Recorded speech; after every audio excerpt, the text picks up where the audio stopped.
Renfield and the Count. Excerpted from the diaries of Paul Blatty, collected by permission from the Lakeshore County authorities on August 17, 2020. 3/15/2012. I've become absolutely fascinated with Tom. These last few months of my high school year, I have taken it upon myself to better understand him.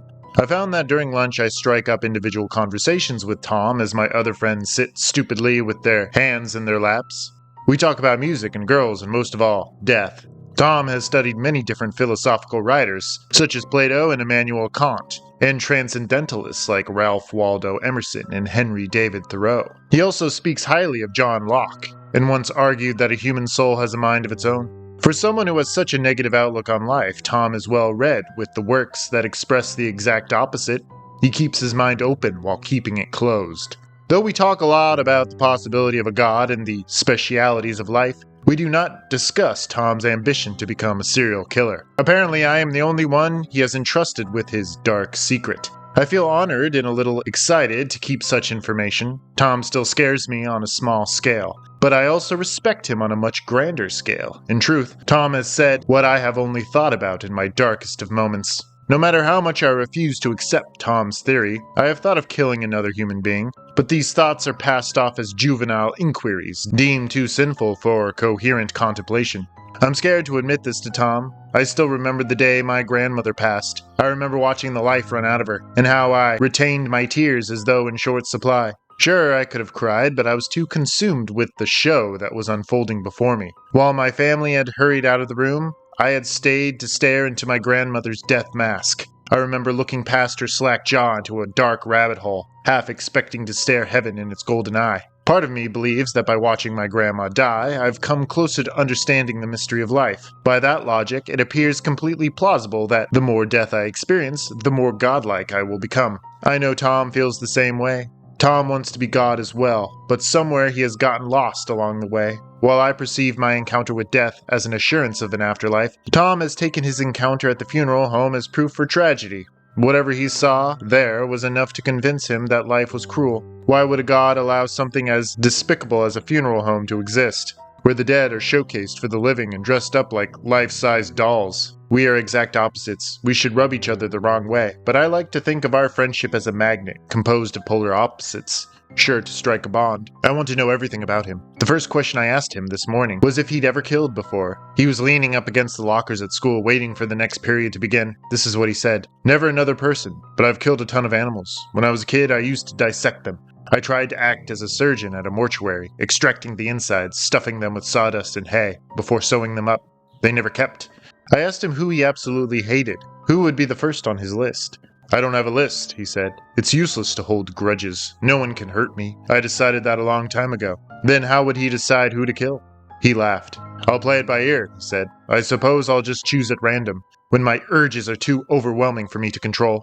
Then he told me that he channeled his aggression by killing animals in the lakeshore woods, usually rabbits and squirrels. I want to go with him the next time he goes hunting, but I am too ashamed to ask. I'm afraid that Tom will laugh and blow me off, and most of all, I am afraid of what it could lead to.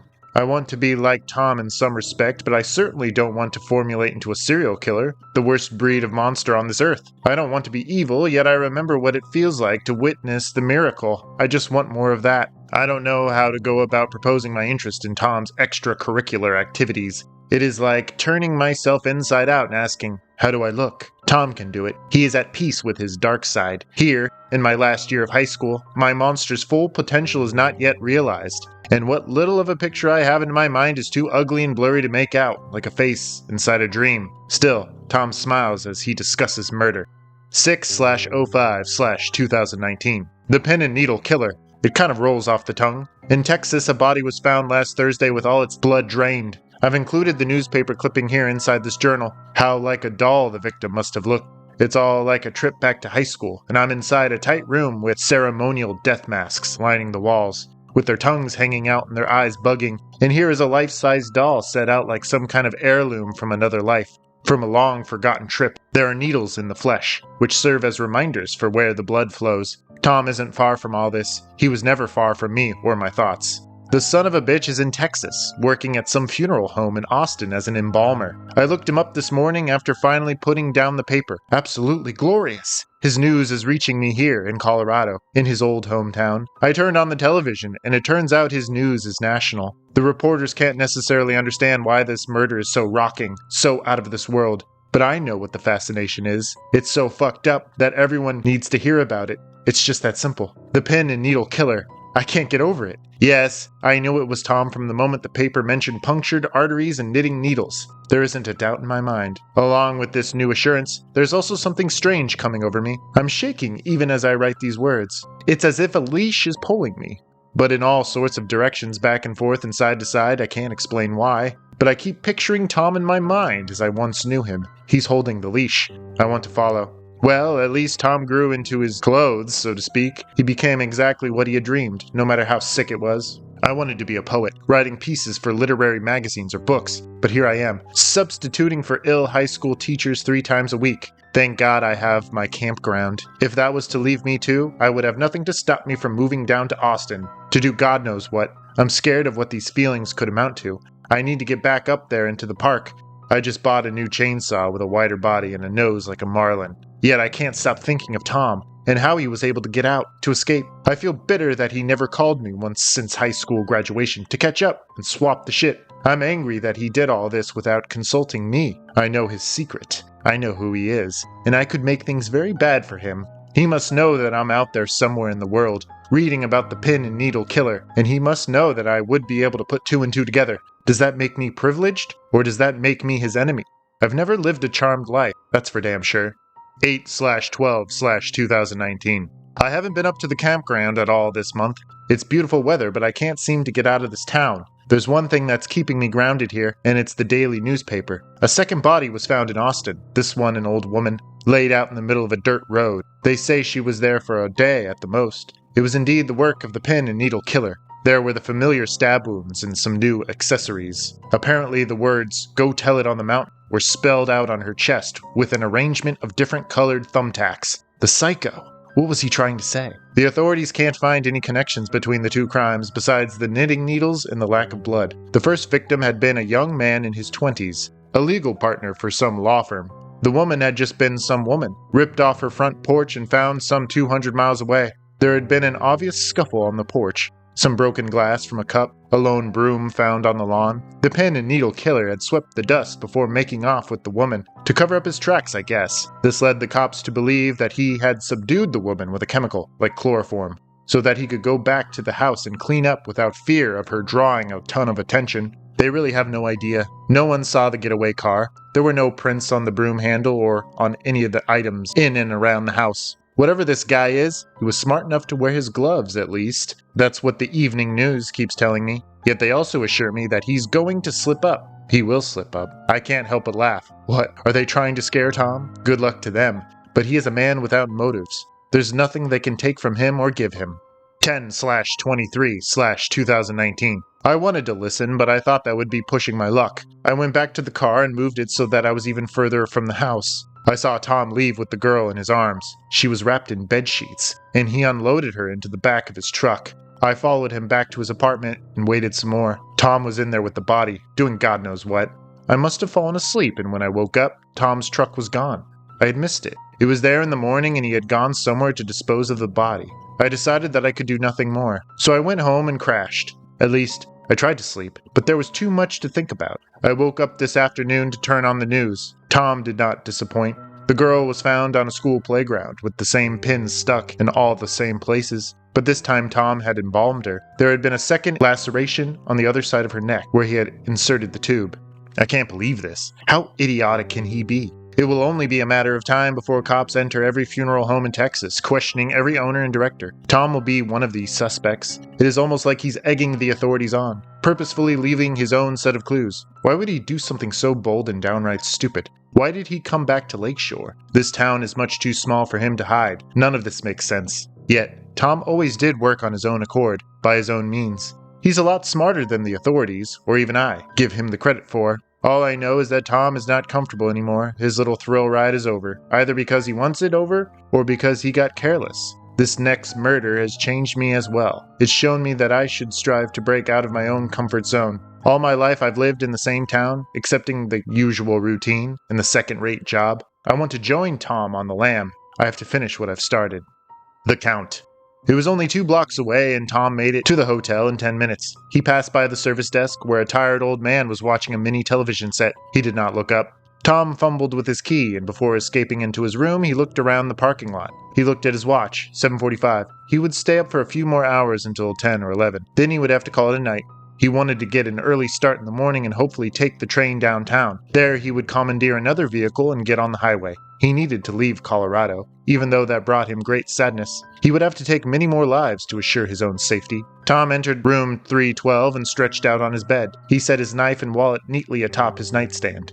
He turned on the TV, but couldn't keep his eyes open. At 9 p.m., a knock came at his door. In a daze, he asked who it was. There was no answer. He undid the chain and poked his head out. Paul came out from around the corner, his handgun upraised. Tom froze. Paul smiled and waved for him to come out of the room. "Paul?" he asked. "Come on, we're going to take a ride," Paul said. "How'd you find me? What did you do?" "There'll be plenty of time for questions," Paul replied. "Now get into the car before I change my fucking mind." Renfield and the Count. Paul instructed Tom to leave the path. Tom was freezing. He barely had any feeling in his hands, but he continued to move them up and down his arms. He looked at Paul with puzzlement. "Leave the path? And go where?" he asked with chattering teeth. Paul pointed his flashlight at the first marker just outside the trail. By now there was a small footpath visible from all of Paul's recent activity. Tom reluctantly stepped off the trail. "I'm just saying, you're a lot more human than you think. You're just a little confused." "Don't talk to me," Paul snapped. "You want to be a monster. You want it more than anything, but you don't know how. You think that if you kill me, you can put something to rest.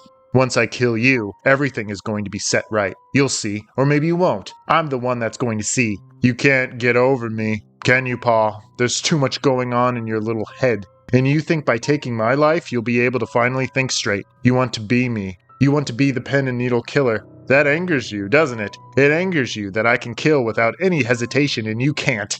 You've always been that way. You can't honestly believe that by killing me, you'll become me, do you? You changed my life. Ever since I first met you, I never felt like myself.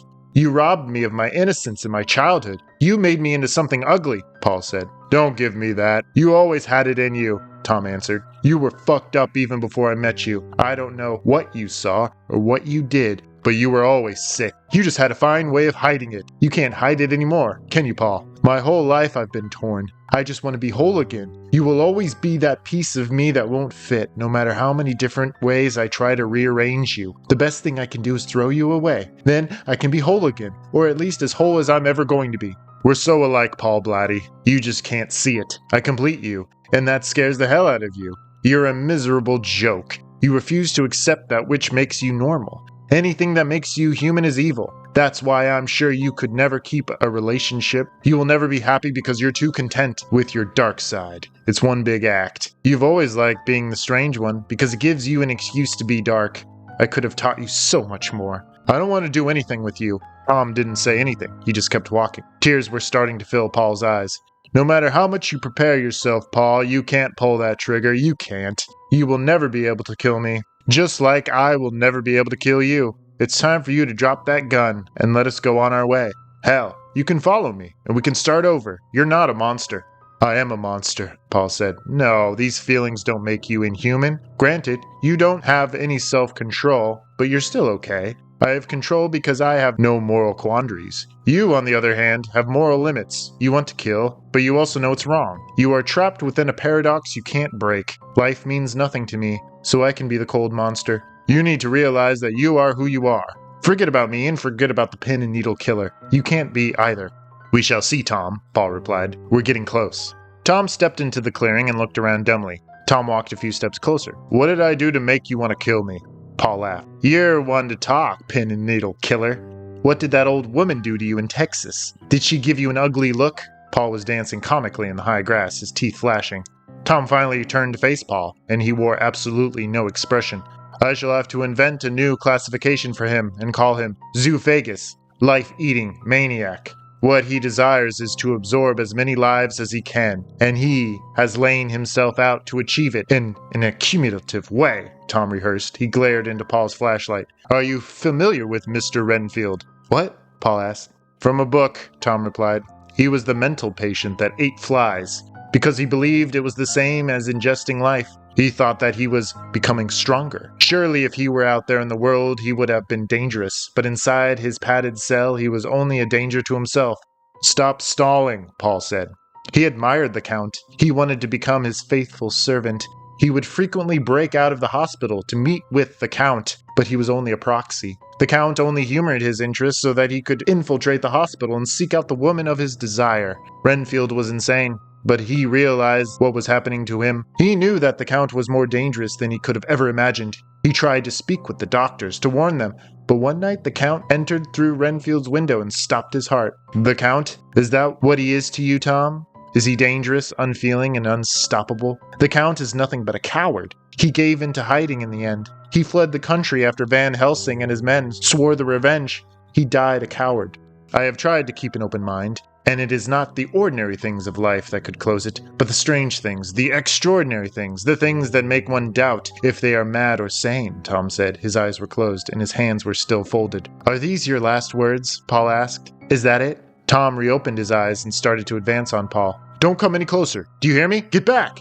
Tom was walking even faster, his heavy arms swinging. Paul fired the gun, but prematurely. The bullet whizzed past Tom's shoulder and the second shot went into the ground. Paul screamed as Tom punched him in the stomach. The third bullet buried itself into Tom's shoe, barely missing his big toe. He threw Paul against one of the stumps and his skull bounced. He fired again, and this time the gun was aimed at the sky. Tom grabbed Paul's wrist and wrestled the weapon away from his sweaty fingers. The fifth bullet was a misfire, and the gun went hot. Paul squealed and nursed his blistered fingers. Tom dropped the pistol into the grass, attending to his own hand. He kicked Paul hard in the crotch. Paul fell over onto his side, weeping uncontrollably. His hands were busy tearing at the grass and raking into the soft dirt underneath. I am! Paul screamed. I am! Tom kicked him again. I don't know what you are, Paul, he said. I've been wrong in the past. When it comes to you, there is no classification. Tom gathered the pistol and cocked it for good measure. He aimed it at Paul's forehead. Paul looked up, but not at Tom or at the gun's barrel. He was looking at something over Tom's shoulder, and whatever it was, it caused him to stop crying. His mouth dropped open and his eyes grew to the size of coasters. Tom turned his head momentarily, yet there was nothing to catch his attention. There was only an empty clearing. He glanced back at Paul and frowned. Paul was smiling now. Somehow he was a child again, and Tom no longer existed. Tom turned around a second time, but there was nothing out of the ordinary. Paul, can you hear me? Paul was giggling. Spittle ran freely down his chin. Across the clearing, in Paul's mind's eye, a tree was burning. Brilliant flames of orange and red consumed the trunk in a healthy silhouette against the dark background. The fire met at a fine point near the canopy, spitting plumes of black smoke into the air. All the tree's limbs were bent up, as if to reach for the moon with blackened fingertips. Wood was popping and cracking, while bright embers, that resembled fireflies, rained down on the clearing and died before ever touching the earth. Somewhere near the middle, there was a tremendous crack, and the tree was in two pieces. Paul could hear the tree scream as it fell inward. The fan of fire embraced him like a warm washcloth against his forehead, and he knew that it was finally time to get some sleep. Tom shot him twice in the temple, before jamming the pistol into his pants. He found himself lost more than once, and it was only a matter of backtracking to the last marker. He regretted not taking Paul's flashlight with him. In the darkness, he was becoming more and more disoriented. His stomach was beginning to bubble, and his depth perception was doing him little good. Twice he stopped to vomit, but it wasn't from the cold or dark. It was from the image of Paul giggling through a mouthful of spit, and how quickly that smile of his had dropped once dead.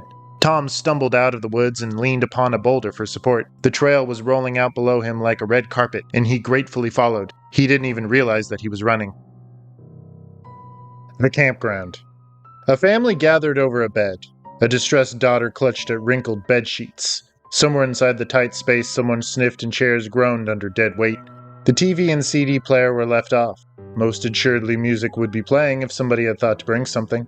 So the family sat in silence. 2 daughters, 2 husbands, a couple friends, and 1 grandson. The grandson was tucked in the back corner of the hospital room, lying awkwardly on his back, his jacket rolled up like a pillow under his head. He was tired of watching the emaciated chest rise and fall, rise and fall. He was too busy studying the ceiling, counting the tiles. After all, he could hear the ragged breathing. As long as there was breathing, there was sure to be movement on the bed.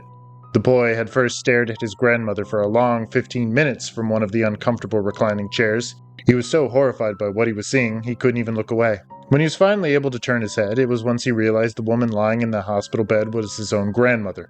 This was the woman he saw every Christmas, the woman who spoiled him rotten every chance she got. and now he loomed over her as a sad visitor.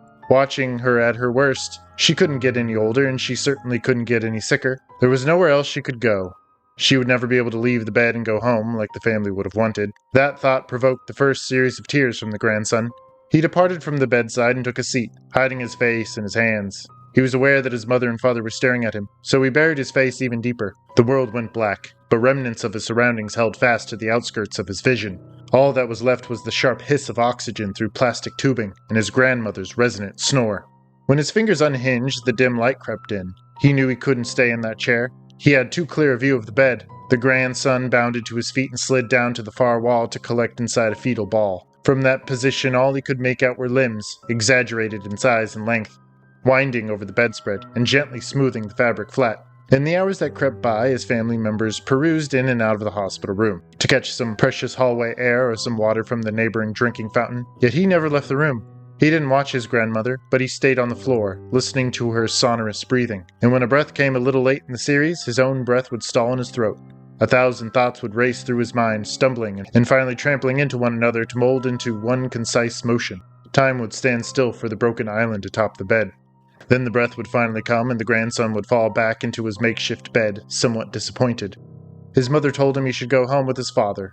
He had school in the morning, and he had made his appearance for the day. The grandson shook his head and settled back into the coat, staring at the ceiling. He began to count. 1 towel for every choked breath, 1 towel for every second her breathing stalled. Then the nurse reappeared and the group huddled into the corner. Someone started to cry and someone left the room. The grandson remained where he was, listening to his grandmother's noise. He knew what was happening, but he didn't allow himself to leave the room. He forced himself to stay. Something marvelous was about to take place. He was about to experience one of life's few promises so early in the game. All he had to do was watch. All he could do was watch. The grandson didn't know why he was suddenly so excited. He couldn't explain it in words. A part of him knew that he was one step closer to understanding the mystery of life and death. Only by witnessing the act could he truly gain his bragging right. So when the nurse upped the dose of morphine into his grandmother's bloodstream, he was there at her bedside. Years later, if told to recount the scene, he would state that her last breath was a gargle, as if she had a mouthful of water. He would state that her body sank so low that she almost sank as flat as the mattress, a collapsible piece of furniture inside a soiled gown. The grandson would admit that he had stared down into his grandmother's gaping mouth, past her unhinged jaw, into the dark well of his darkest dreams, to catch a fleeting glimpse of what could be lingering there. But he knew that whatever he was looking for was already gone. He almost wanted to climb into that well and plummet freely into the darkness with nothing to assist him but his own blind faith and utmost understanding. He understood that death was all the same, no matter how it transpired. First there was agony, and then there was peace. There was a loss of sight, hearing, speech, and mind. In another word, peace. How could there be a hell in all that rest?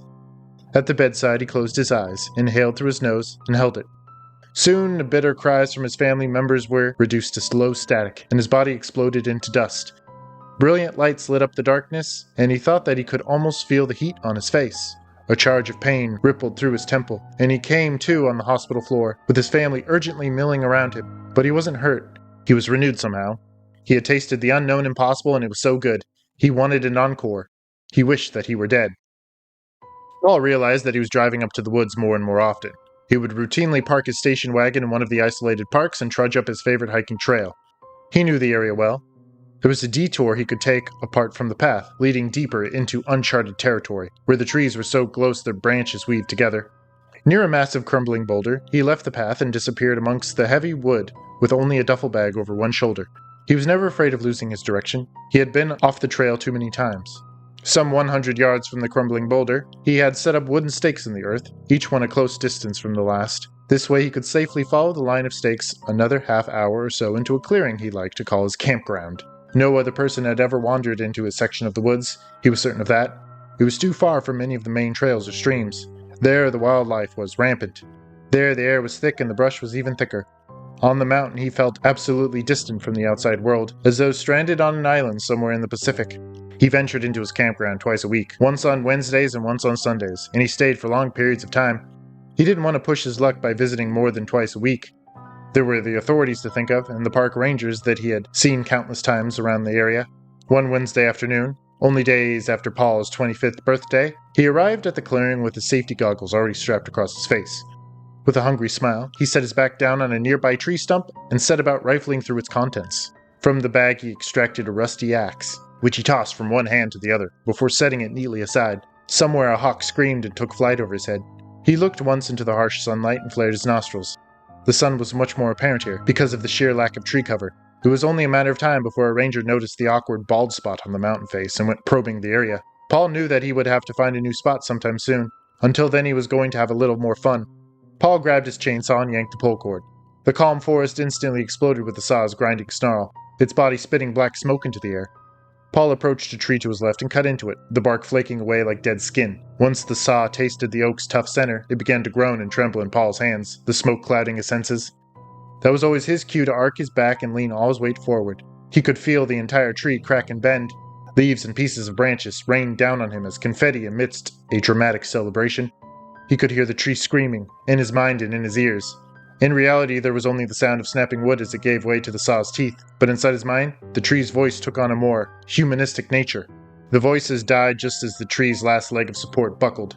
Dust sprayed Paul in the face, and the chainsaw was suddenly eating away at air. Paul almost lost his balance, but caught himself before he could fall forward into the terrifying blade. He was able to kill the saw and catch a breath as the tree toppled to the earth. It struck another neighboring oak, and both seemed to cling to each other with gaunt arms, before the broken giant finally rolled away and smacked the mountain with a tremendous crash. Every tree top swayed as an ominous cloud of airborne dirt overwhelmed the sky. Then everything went still again. Paul sighed and watched a flock of birds make their escape. He sat on the new stump, cleaning the sweat from his face with a handkerchief. After riding the goggles over his eyes and dusting the splinters from his coveralls, he was ready to begin again. He decided to retire the chainsaw for the day, so he returned it to the bag. He would only take one more. His eye caught another tree on the opposite end of the campground. There were already a circle of stumps surrounding this tree, marking the previous homes of its neighbors. He approached the tree with the axe in his hand. At first he caressed the oak's scaly bark and rapped on it with his knuckles, as if to say, "Anybody home?" When nothing appeared to answer, he smiled and stepped back. With a horrible cry, he wound his arm back and threw the axe's blade into the tree. There was a sensation like colliding with a brick wall, and Paul's arm snapped back to his chest like retractable pieces of measuring tape. The axe went pinwheeling into the tall brush, the head and handle completely separate from one another. Paul hit the weeds, clutching his chest and blinking tears of pain from his eyes, which collected in the lips of his goggles. He looked up at the tree with a new sense of unsteadiness. He felt utterly useless beneath this frightening colossus in the sky. What truly startled him, besides the pain in his arms, was the fact that the tree didn't have a scratch on it. He got back on his feet and measured himself before the mighty oak. He touched the place where the axe had struck. There was a slight notch in its side, as though only a bird had pecked it with its beak. Still cradling his arms to his chest, he sought out his axe from the foliage. He found the steel head and then the handle. He marveled at where the piece of wood had split and broke and where the axe head had actually chipped. The blade was even warped. He looked at the bent piece of steel and then back to the tree, his thoughts sputtering. He threw aside his damaged materials and grabbed the chainsaw. He eyed the tree carefully, pulling the cord. He advanced on the tree and slashed at its belly. There was an obnoxious whine, and the saw's body was forced into his breast. His breath escaped him, and he fumbled to shut it off. When he looked back at the tree, there was only the smallest difference. He pulled the cord again and eased the saw against the tree. The belt around the blade radically slowed, and Paul had a hard time controlling the body. Spurts of dust came away from the bark, but besides that, the teeth weren't making any progress whatsoever. The engine shrieked, and then the belt snapped. The power tool immediately died, and Paul let it fall from his hands. It collided with the earth as a dormant, armored carcass. He inspected the cut in the bark. There was barely enough room for him to insert his thumbnail. Something wasn't right. He couldn't understand why he had failed. All around him was evidence that he had been victorious time and time again. There were too many fallen trees and dry stumps to argue otherwise, so why? Why was this tree, a tree not unlike any of the others, still standing? Defeated and miserable, Paul gathered his broken weapons and stowed them away inside the bag. He decided that he would be back. It wasn't smart to return to the clearing after all he'd done, but he couldn't live with the defeat. He just couldn't accept it. Yes, he would be back, at least one more time, to take care of the unfinished business. Then he would move on to another campground. He gave the tree one last distressed look before exiting the clearing. He found the first marker and began a slow trek back to the main trail. All the while he wore his safety goggles, and by the time he realized he was still wearing them, he was just pulling up into his apartment complex. He figured he could wear them a little while longer. That night he slept with them on. In the parking lot, Grace spotted John's car and hesitated. "Let's just go into the park," she offered. "Come on, I owe you a beer anyway, right?" She smiled and took his arm. "Right." Paul made a mental notation of John's car and tried to memorize his license plate. He didn't know what he was going to do with this information, but it felt like he was getting to know John Krasner bit by bit. The bar was incredibly busy. and there was really nowhere to sit. They stood at the end of the bar and attempted to get the tender's attention. Paul realized that the man serving drinks was the same that had thrown him out the night before. If he could help it, he wanted to steer clear of another altercation. He told Grace to order him a beer, and he crossed the floor. In the guise of walking to the restroom, he was actually looking for John. He smiled when he spotted Krasner near a group of girls. He was staring right at Paul, his eyebrows crossing. "How's it hanging, John?" Paul asked. John instinctively backed up a step or two. "How's your nose?" "Fine, thanks." John looked over at Grace and smirked. "So, you're with her?" "That's right. I didn't think you would mind. You have enough to keep you entertained, am I right?" Paul motioned to the girls at the bar. "I do all right," John said with his eyes closed. He sipped from his glass of beer and turned away from Paul to whisper in a woman's ear. The girl looked up at Paul and stifled laughter. "Good luck," John added. "What?" Paul was noticeably shaking. "Nothing. All I'm saying is that girl is never satisfied. She can't be with just one man," John chuckled. "You look like a pretty serious guy, and let me tell you, she can't be serious. I could have her back in a second." "You think I'm serious?" Paul said, taking a few steps forward. "You think I give a shit about that girl or what you have to say?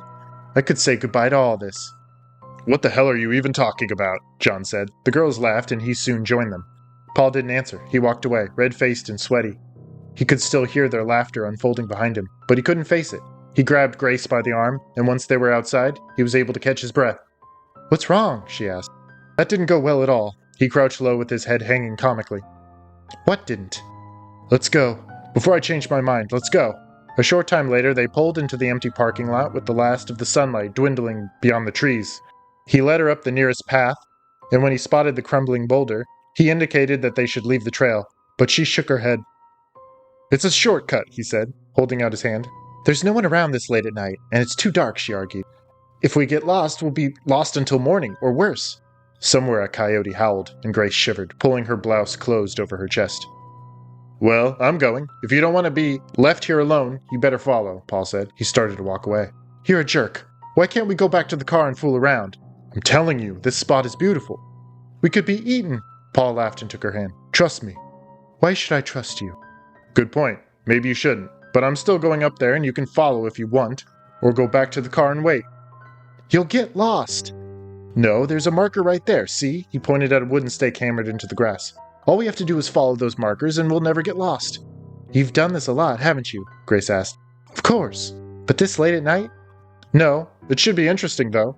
"I'm not going," she insisted, folding her arms. "Suit yourself."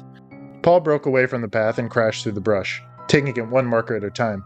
In a matter of seconds, he heard footsteps behind him. Grace caught up with him, breathing hard. "You're really an asshole," she huffed. He hugged her close, and they both set out along the makeshift trail, keeping their eyes to the ground. When it got too dark to see, Paul shook out a keychain flashlight, and they walked even faster. When Grace started to shiver, he gave her his jacket. And when she complained of sore feet, they stopped and he let her sit on his lap.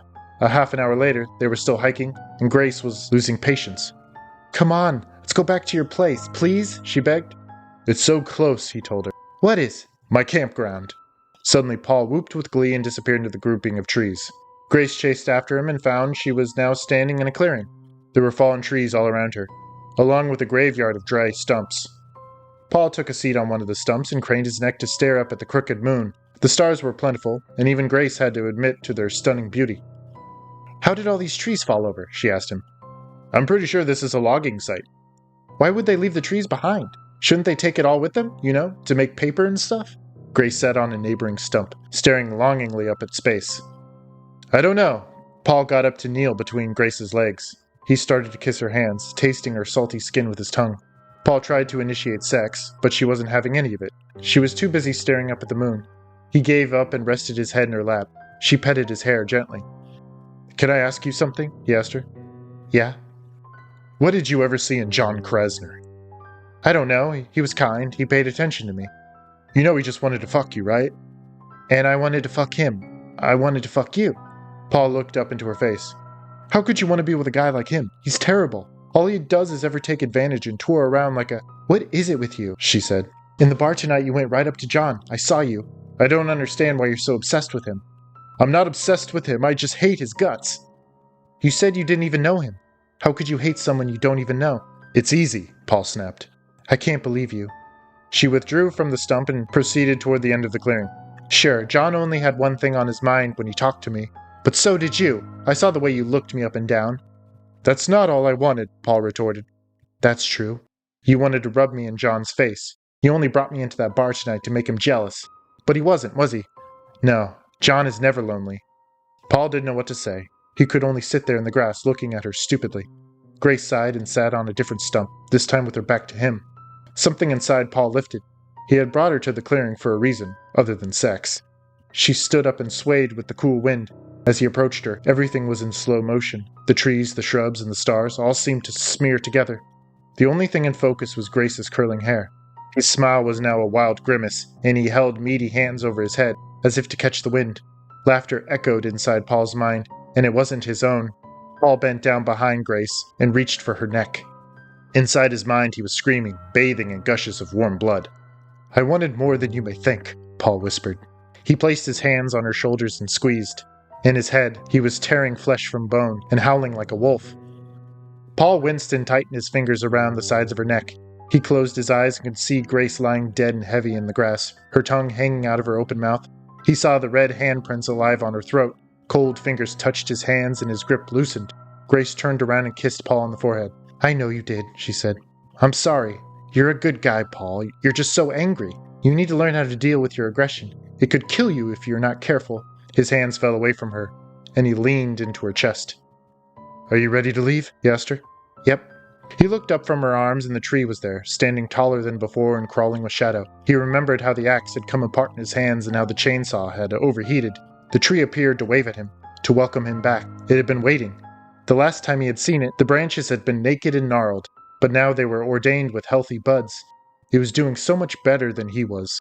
While he was wasting away in his room, tossing and turning in bed, the tree was thriving alone. Even after all its neighbors had died out, the tree was still fine, if not better. Let's go, Grace said. She led him back to the first stake, her hand in his. For the second time in a row, Paul left the campground a failure. The Count. His father was cutting him down again, all the while avoiding his eyes and gripping the steering wheel with rock hands. The boy was afraid of being struck in these frequent circumstances, but his father rarely raised his fist with harmful intent. It was just the man's body language that scared the boy. His face would turn red and all the unseen muscles would stand up underneath his clothes. Muscles the boy had never expected to see on a human body. His father would rant and rave with the sharpest of voices. His threats were always meaningless, but the boy could never get past that harsh, jagged tone. He wondered if that was what God's voice had sounded like in the Bible's Old Testament. Had Adam and Eve quaked with the same primal fear as he did every Sunday night he forgot to take out the trash? They must have known that God could strike them down any minute, but the voice was enough to send them packing. It was when the wrath didn't come that they were scared the most, the boy figured that day in the car. Threats are threats, yet without that booming voice in the muscles, nobody would ever take anyone seriously. The boy had gotten into another fight at school. One of his classmates had called him a pussy, and he responded by pushing the boy down a flight of concrete steps in the schoolyard. The injured classmate would need a cast and several stitches. You have to pick your battles, son, his father said. When the boy made no response, he continued. I know that you're going to get into scuffles. All young boys should, at least the straight ones. You just have to know your limits. You can't actually injure your opponent that bad. You just knock him down and pin him there for a while until he gives in. It's when you're throwing kids downstairs that you've gone too far. Hey, are you listening? The boy had actually been listening, but he shook his head anyway. Listen, goddammit, there was that voice. The boy didn't know why he provoked antagonism whenever with his father. Maybe it was because he was receiving personal attention from his parent, even if it was negative. Or maybe it was because he just liked to feel his heart race. For some reason he liked being the victim, and succumbing to the bigger, better man whenever the opportunity arose. He had no problem admitting he was the weaker of the two, but if he knew he was stronger, like with the kid who had called him a pussy, he was going to prove his position, and for once look down over the victim. You can't put someone's life on the line for some childish squabble, you hear me? This time the boy nodded. Pick your battles, don't be a pussy, and for God's sake, kid, don't draw too much attention to yourself, especially when you're doing something bad. I'm not condoning criminal activity here, but watch your back. Sometimes it's better to trust yourself. Yes, Dad. His father relaxed back in his seat and finally looked at his son. He patted his arm. The car came to a jerky halt before a red light. The father cursed under his breath, but his temper wouldn't flare any further for the afternoon. He turned up the radio and began drumming on his steering wheel. He watched through the windshield as a biker mounted the crosswalk, his head low and his legs pumping. They both watched him as he passed the hood of their car. The father whistled along with the radio, and once more looked to his son. This time he was smiling. "You're a good kid, but you have a lot to learn." The light turned green and the boy had to nudge his dad. The father cursed again, and when he peered back through the windshield, he caught sight of the biker just as he was arcing through the air, with his helmet and wheels spinning in opposite directions. The father and his son watched a car screech to a smoky standstill, and the biker smacked the road as a wet and broken doll. They saw it all. The father jerked in his seat, his hands ready to tear the entire steering column off his dash. He let out a girlish shriek before reeling toward his son with his eyes like windows. The boy wasn't looking at his dad. He couldn't take his eyes off the mass of broken bones and limbs in the middle of the intersection. Suddenly, the boy began to laugh. The father fell back against the driver door, his mouth open. His son was rocking in his seat, beating at his knees with his fists, eyes spurting tears. The boy laughed harder and harder, kicking at the glove compartment with his dusty little shoes. The father didn't know what to do. He was completely lost for words. A man was dead or dying in the street, and his son, his own flesh and blood, was laughing like a madman. Something wasn't right. The man reached over and struck his son across the mouth. The kid instantly went quiet, hands clinging to his lips. He was blinking painful tears out of his eyes. "What's the matter with you?" the father yelled as he fumbled with the handle to the car door. "What is so fucking funny?" Without another word, the father wrenched the parking brake down and sprinted across the street, to disappear into the circle of gawking people, one of which was the driver from the blood-splattered car, and he was screaming at the top of his lungs. The boy didn't move. He was overcome with feelings of shame and alienation. His joy was replaced with a new wave of fury toward his father and the biker. He felt he had done nothing wrong. He didn't necessarily know why he had laughed. It had just happened, like a reflex or a sneeze. Why should he be punished for something he could not control? And why should his father be so concerned for the biker? It was not his responsibility to look after a dying man. It was neither of their problems. A kid at his school once said that hundreds of people die every day. So why should they drop everything? Why should they care? But one thing was apparent for the boy. Sure, hundreds of people might die every day. But it wasn't every day that death showed its face in his own life. It was his first introduction to the mortality of man, and he had laughed. Years later, he would say that everything about death was funny, the fear of it, the hope for it, and even the celebration of it. He might even lose his cool right then and there, throwing his head back in a childish show. He would say that he had laughed because the man had probably had a life of his own, complete with a family and a house, yet he had woken up that morning knowing that he was about to take his final bike ride. The humor was in the simplicity of it all. The man had built up a life for himself, with hard effort and numerous risks. He had made mistakes, made love, and had saved up all his money for an unseen future. And it had all been for nothing. It had been in vain. He had worried, cried, loved, and searched for nothing, because all of it had led up to that final altercation with the car. For the boy, this realization was hilarious. No matter how much he could hope to accomplish in his own life, there was still the possibility he could be struck by a car crossing an intersection, to end up as meat splattered on the asphalt. What had the man been thinking about just before he died? The boy wondered if any of that mattered now. That was the stuff of God's wrath. He had his ways of distracting the man with pain and love, so that when the car decided to speed his way, he wouldn't see it coming. There was no way to stop it or pinpoint it. Everybody could leave the world in the same way as the biker, in one fatal rush of blood and smoke. The ambulance arrived and the cars cleared out. The father slinked back into the car and didn't say a thing. The boy didn't say a thing. His father was awkwardly slumped in his seat, all the lines in his face sagging, as though his skin was about to slide off his skull. They were both surprisingly calm up until dinner time, when the news came on, and the boy had to escape to his room, so that he could safely laugh into his pillow without the fear of punishment. He liked it better when there was no barbed wire behind the booming voice. He liked to feel his heart race without the prospect of retaliation, because it was only when the fury didn't come that he had a chance to wait up every sleepless night, wondering when the lightning would strike. Now that was purpose. In the passenger seat of Tom's Jeep, the hitchhiker smoothed the newspaper out over the dashboard and used a finger to guide his eyes. The straw from his extra-large soda danced between his lips with vigorous mastication. Tom gave him a sideways glance, and the kid relaxed in his seat, glaring fixedly out the windshield. "Can you believe what's going on out there? In the city?" He tapped the newspaper. "It's tragic, don't you think? I mean, an old woman? What's the motivation? It just seems so... Meaningless, Tom added. "Yeah. What does this Count guy want anyway? Attention? Some way to go about it?"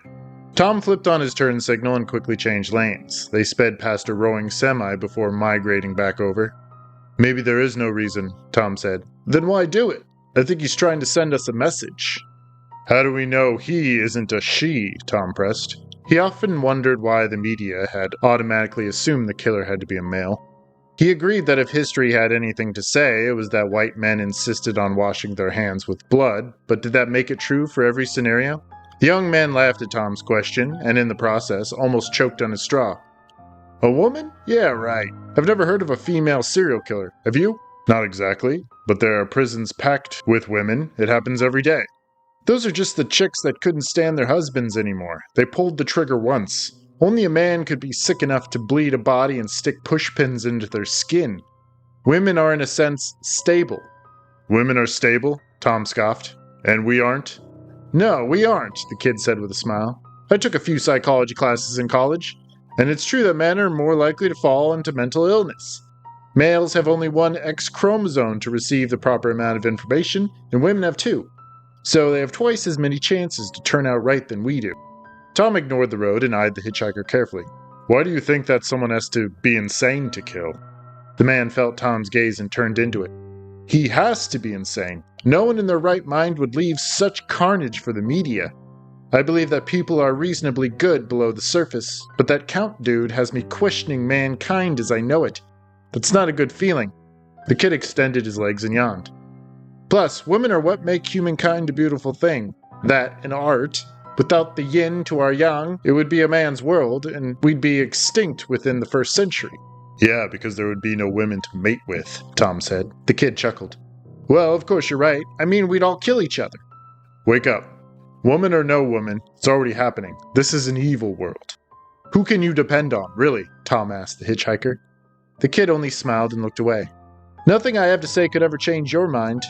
Nothing can argue with what's going on out there, he said, tapping the passenger window. You might say ugly, but I say yes, ugly, but hopeful. Tom was lost in thought, in another time, sitting in the passenger seat of his father's car. Sometimes the only person you can trust is yourself, Tom's father had told him all those years ago. Hey, are you reading this? The man turned around in his seat to select something from the back. He returned with a paperback book, tattered and worn. Dracula? Is this good? Of course, it's one of the greatest classics of all time. It just seems that I could recite the entire plot without ever reading it. I mean, Dracula's become such a cliché. It's been done to death. It had to start somewhere, and that's it. Tom pointed a finger at the cover. I know there's a castle, and a guy hunts down Dracula since he's the head vampire. He pries open the casket and hammers a stake into Dracula's heart. Actually, there are a group of men that hunt down Dracula, and they don't ever reach the castle. They intercept him before he can get there, aboard a mule cart inside a box of earth. They slit his throat with a knife and stab him in the chest. The hitchhiker did not reply. He placed the book on the dash and folded his arms. I keep thinking about those victims, he finally said, hanging his head. Yeah, but you already know the ending. They catch the bad guy, right? Here, drop me off at this gas station, the kid said, pointing his finger through the windshield. You've taken me far enough. Tom nodded and veered off onto the exit ramp. He parked beside an unattended pump and killed the engine. They made eye contact and both smiled. Thanks again, man. You've been great. The kid handed over the newspaper. Keep it, Tom said. There's nothing in there for me. The hitchhiker set out across the blacktop, the paper rolled up in his fist. Tom stepped out of the car and watched the kid go. He decided he could use a pit stop, so he ducked into the convenience store to find the restroom. When finished, he walked back out into the sun and stopped. His Jeep was gone. He went rooting through his pockets and cursed. His car keys were nowhere on his person. He had left them in the ignition. He took a seat on the curb and shaded his eyes. Something was there beside the pump. He darted over to the spot and picked up the newspaper. He tucked the paper underneath his arm and spat into the wind. Don't! The voices bounced carelessly across the gully, duplicating and thinning, sharpening and dying. It was 1 a.m. The white pickup truck was parked on the shoulder just over their heads. The woman soaked her body in the 2 inches of water, choking on her words. Tom wielded a shovel he had fetched from the back of the truck. He had already struck the woman once by the road. She had rolled down the gully to rest with her fat belly exposed and her pants caked with mud. You thought you were only picking up a hitchhiker this afternoon, and you got a bad guy instead. The same thing happened to me. I was screwed over, and by chance, you were too. No! Breathing hard and using the shovel as a support, he climbed back to the edge of the road. By 2 a.m. that morning, he was just leaving the state of Texas. Helsing and the Count. Tom was required by the state to wear a respirator, but he wasn't feeling it that morning. He was fully clothed with his hair tied back and his gloves pulled tight over his hands. Yet he didn't want to cover his face. Everything was so damn sterile about his job. That was the only part that absolutely drove him crazy. It was about time to get a little dirty, and besides, it wasn't every day he got to work on a familiar body twice in the same month. His assistant had wheeled the deceased into the room from the refrigerator, and had already placed the body on a stainless steel table. Tom wheeled his tray of instruments closer, and when he took a seat on his stool, he put his face inches from the dead man's nose and blew air over his sunken face. "Remember me?" Tom said. He placed his fingertips over the dry wound in the man's neck, just at the carotid artery. Then he traced his hand down the man's cold arm. Tom grasped the wrist and squeezed. The blood had already been drained, leaving less work for Tom in the embalming room. "If I'd known I'd be seeing you again, I would have embalmed you right then and there," he whispered into the dead man's ear. The last place he probed with his finger was the 1-inch gash in the man's upper thigh, just above the groin. Now the skin was so cold, so leathery. It was lucky that the body had been found early in the morning and not in the afternoon, or there might have been a spoiled banana on his work table. A serial killer, Tom thought to himself. It was the work of a serial killer. The police had never seen anything like it before. There had been steel knitting needles protruding from the body in select places, but not in random places. They had been stuck carefully into the arteries, to drain the man of his blood.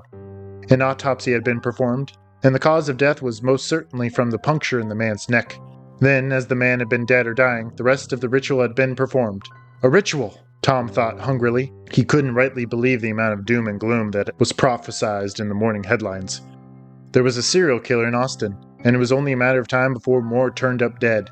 In the obituary, it proclaimed that the body of Randolph Morris would be taken to the Green Mortal Funeral Home by that afternoon. Tom had choked on his oatmeal there at his kitchen table. The man he had left naked and blue inside a dumpster would be transported to his workplace, to be entrusted into his hands. The sheer irony was terrifying, but somehow calming. It was all horribly personal for him. It was better that he finished what he began. It was better that he buried the poor son of a bitch. He couldn't ignore the hand he had been dealt. The first human being he had ever murdered was now being forced back into his life. It was as if by taking everything away from the man, he was now forever responsible for him. Randolph Morris, his new orphan pet. That was another thing. The name in the paper. He hated to know that he had killed Randolph Morris instead of some haphazard man he had nabbed from a parking lot. The spontaneity had been so exuberating for Tom, and it was worth looking forward to in the near future. He didn't know when the next urge would strike him, and that was half the fun. But the name ruined everything. It was a lot harder to look at the man inside his embalming room while he still had fresh memories in his head. Memories from the night he had stabbed him in the throat. As Tom got to work, another memory flashed before his eyes. He was 8 years old and his father was taking him by the hand. There were a set of heavy doors that opened on them to reveal a dreary entranceway with mahogany tables and candles and pitchers of flowers. The musty smell hit him first, almost like the smell in a hospital, but a little different. The flowers were there to cover up the heavy musk of death, but Tom could see through it, and he liked that he was able to distance the two. There was a viewing going on, and a man in a suit with clasped hands nodded at him. The coffin had been so shiny and new, Tom could see his face in its glossy coating. He remembered that he was much too short to see over, so his father had to pick him up. Tom shook away the memory, and his head responded with an excruciating ripple of pain. He dug his gloved palms into his forehead, where germicide trickled down his cheeks and spotted his plastic coveralls. When the feeling subsided, he gripped the operating table helplessly, glaring down at his victim with swimming eyes. "Why'd you have to come here?" he spat. He hung his head, crying nauseous orange fluid into the drain between his feet. Tom sighed and pulled the tray closer. First he washed the body from head to toe with a sponge soaked in germicide. Then he went about gluing the eyelids and mouth shut. After that he packed cotton into the man's nostrils to reduce that sunken skull-like look. He got up from his stool and retrieved the embalming machine from the other end of the room. With a scalpel, he carefully made an incision in the man's neck and inserted the end of the tube. He switched on the machine and watched the sickly colored embalming fluid inch its way up the hollow plastic. He sat back and watched, and every once in a while massaged a few places on the body where the fluid was collecting. He watched as the dyes inside the bloodstream gradually altered the pale flesh into a bright new hue to temporarily mask the calamity of death and its sheer ugliness. The man came back to life for a moment, only a moment, before Tom threw a tarp over him. Once his shift was over, Tom stripped off his plastic uniform and fluffed up his collar before the mirror. He ducked out of the cold embalming room and resurfaced inside the parlor, where one of the directors was speaking quietly with a woman between a stocky man's arms. Tom knew who these people were, Mr. and Mrs. Morris. Tom wondered if they had read the paper that morning. Of course they had. The woman caught Tom's eyes and they locked. He froze before the front door, his hand just turning the knob. For that split second her face relaxed and her chin dropped to her chest. Without her even knowing it, she had stared into the eyes of her son's killer and had found the strength to look away. Tom tried to give her a small professional smile, a sympathetic gesture, not showing any teeth or gums, just a slight lift of the lips, but she had already planted her face back into her husband's chest. Hands slowly caressed her unwashed hair. Tom opened the door. "Can you believe what they're calling him?" asked the father as he petted his wife's head. "The pin and needle killer. How sick is that?" Yeah, Tom thought as he stepped out into the sunlight. So fucking sick. His job was starting to get to him. He couldn't possibly keep it as long as he was living a double life as the pin and needle killer. The lawyer was bad enough, but once the old man came into the home, he almost screamed in terror. Everything was coming back to crush him into the ground. He remembered that he had gone into the bathroom after fixing up the woman, and cried until his head hurt and his stomach lifted. He vomited into the toilet and lay there on the ground, watching through the gap under the door to make sure he was alone, and then he had cried some more. He couldn't possibly be an embalmer for the victims he had murdered the week before. It was too much for him to handle. He was starting to experience the itch again, gnawing at the back of his head and scrambling his vision. The day before, he had watched a young kid walking home from school and had almost pursued him. He had been too afraid of seeing the boy again on that cold steel slab. It was more than just a nightmarish case of déjà vu. It was like working on the same project twice. Even when he knew it was perfect the first time around, he liked to remember the woman as he had last seen her, with the biblical message spelled out across her chest with thumbtacks. To see her second time with her wounds scrubbed clean made him sick. Before, she had been a work of art, but in the mortuary, she was just a dead woman, and he had killed her. Tom was going to quit. He was driving himself crazy there inside the funeral home, forever haunted by life-size ghosts from his past. Both of his jobs were overlapping, and that could not happen. Now he had to pick one or the other. Once he was forced to choose, he realized it wasn't much of a competition. His job as an embalmer had never felt like a career anyway. Even after the several years he had spent in school, it was more like a hobby, so that he wouldn't have to think so much about the outside. But now that he was experimenting on his own living and breathing subjects, he didn't need to dress up dead bodies for immediate families. No. What he had on the outside was much more satisfying. He figured that he could still take what he had learned in school and put it to good use. In truth, there really wasn't much of a difference between Tom and the pin and needle killer. They both dealt in death. But Tom was a lot more formal with his work. The killer only wanted to create art. On July 13th, he decided to put in his 2 weeks' notice and think about taking a job elsewhere. In all honesty, he was tired of the city. There wasn't another funeral home he wanted to apply for, not while he was busy leaving bodies for the trashmen to discover. He could never go back to professionally mixing and injecting chemicals. A part of him felt dislodged. He had always identified himself with his job, but now that he was moving on, all he had left was that sinister title slapped across every newspaper in the country. PNK for short, Tom thought to himself. It would be fine. Over the years, he had gradually smuggled fluids and instruments from his work home with him. Without them, he wouldn't have been able to drain his victims with such precision. He supposed he could start embalming the bodies now, to save some poor guy the hassle. He knew he would have appreciated it. He could see himself working out of his own basement. But would he stay in Austin, and over time let the police hone in on him? When he thought of going back home to Colorado, something inside him stirred. He would have to be patient. There was his house to consider, and the money he would surely need to travel. He supposed he had enough in savings. He didn't spend much, and he would only have to buy an apartment at first. Then he would have to find something more suitable for his needs, something with a lot more wiggle room. Excitement flowered inside his chest, churning his stomach. He couldn't wait. That day he put in a call at Mackenzie Realty. Helsing. Harvey Miller got his first call of the morning around 6 a.m. He was just hanging up his coat inside the closet when the phone screamed. He didn't answer it right away. He sat down in his swivel chair and tapped on his desk. Then he put the receiver to his ear, said hello, and gave his name. "Hello, this is Sheriff Harvey Miller," a man's voice asked. "This is him? Harvey Miller from Lakeshore, Colorado?" "Yes, can I help you?" "I'm calling about the story in the paper." Harvey popped a toothpick into his mouth and softened it with his tongue. He looked over at the front door, where the front page of yesterday's paper was hanging crooked from 2 thumbtacks. "What story would that be?" he asked. "The pin and needle killer. I read that a body was found with similar lacerations as the bodies in Austin." "Well, you can read." "Yes, fine. I'm calling from Texas. I think this story has gone national. Not that I'm surprised," the man said. "How'd you get this number?" "Look, I won't take any more of your time. I don't know. The coincidence is too much for me to ignore." "Well, by all means, spit it out." "My name is Larry Spaulding, and I manage the Green Mortal Funeral Home here in Austin. I noticed in the papers that the woman was discovered with her body embalmed. Is that correct?" "Yes, the blood was drained as usual, but the killer went a step further this time. I recently employed a man down here for 2 years. He was fresh out of college and he showed all the qualifications. I employed him as an embalmer. Anyway, a few months ago he quit, which was shocking. As far as I knew, he loved his job. But he told me he was moving and he would be selling his house. Miller straightened in his seat. Did he tell you where he was moving? To Colorado. He told me he was going back home to Colorado. Jesus. What's his name, Mr. Spaulding? Thomas Griffith. So you think it could be him? It's a lead. Before today, we had nothing to go off. No prints or semen or saliva. No one has spotted his car or his person. He's as careful and quiet as a mouse. On the other hand, maybe he's not that careful. Dear God, Sheriff, he worked on their bodies, Spaulding blurted. What's that? Miller was waving others into his office.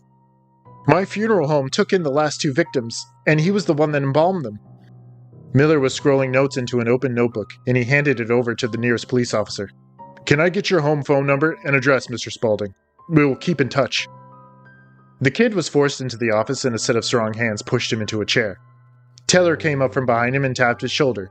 The kid looked around frantically, and at once began to rehearse his side of the story. Teller ignored every word, and instead turned on his radio. Loud rock and roll flooded the office, forcing the kid to speak louder. Teller only adjusted the volume. I'm telling you, man, I didn't have anything to do with that murder in the mountains. I have an alibi. I was living with this chick in Fort Collins, the kid shouted, rocking in his chair. He bitterly yanked at the handcuffs around his wrists. Teller turned the radio down. We're waiting on some people, okay, son? Then we'll hear everything you have to say. I can explain the car if that's what this is all about. Yeah, that's what this is all about. Teller took a seat on the other end of the desk. I can explain everything. Sorry I'm late, Ralph. Harvey Miller entered the office at a slow jog and came to a stop once he spotted the man in handcuffs. This is him then? Harvey asked.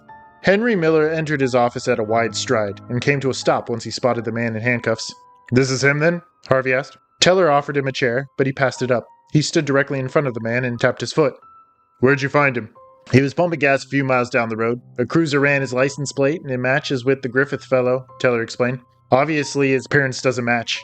Miller took a seat on the desktop and adjusted his pants. In the process, he made sure to touch the holster hooked to the belt, and the kid seemed to notice. What's his name? Asked Miller. You can ask me, asshole. I'm right here, the kid spat. I'll talk to you when I'm damn ready. The kid hung his head and his hands went limp. His name is Tobias Stevens. He grew up in Texas, but now seems to be living in that car, Teller answered. The car right outside? That's Griffith's Jeep? That's the one. Miller turned on the kid. Now, how did you come to possess this vehicle? I found it. You found it? What, with the keys in the ignition? That's right, Tobias smiled. See, you get it. He's a fucking rambler, Miller advised Teller. Yeah, he does talk a lot. No, I mean he's a hitchhiker. Griffith must have picked him up somewhere near the city. And what did you do, Tobias? How'd you convince him to give you his car? I have a way with words, Tobias replied. He told me he wanted to ditch his car. He was on the run or something. I said I'd take it, and I dropped him off at a gas station. You didn't happen to drop him off at exit ramp? Miller broke off to free a piece of paper from his hip pocket. Exit ramp E217? You didn't happen to leave him at the side of the road, did you? No, a gas station, like I said. A girl was found near exit ramp E217 with her brains bashed in. She was lying in 2 feet of water, with her body bloated like a balloon. Tobias' face went sour. Why are you telling me this shit? Because, Tobias, you stole Mr. Griffith's car at this supposed gas station, and because he was desperate for transportation, he flagged this woman down and killed her. Because of you, she's dead. Tobias shook his head. No, man, you can't blame me for this. Blame that sick fuck. I didn't have anything to do with it. Miller pocketed the piece of paper. What was in the car, Ralph? Just this. Teller passed Miller a battered copy of Dracula. Everything else belongs to the kid. Was that Griffith's? Miller asked Tobias.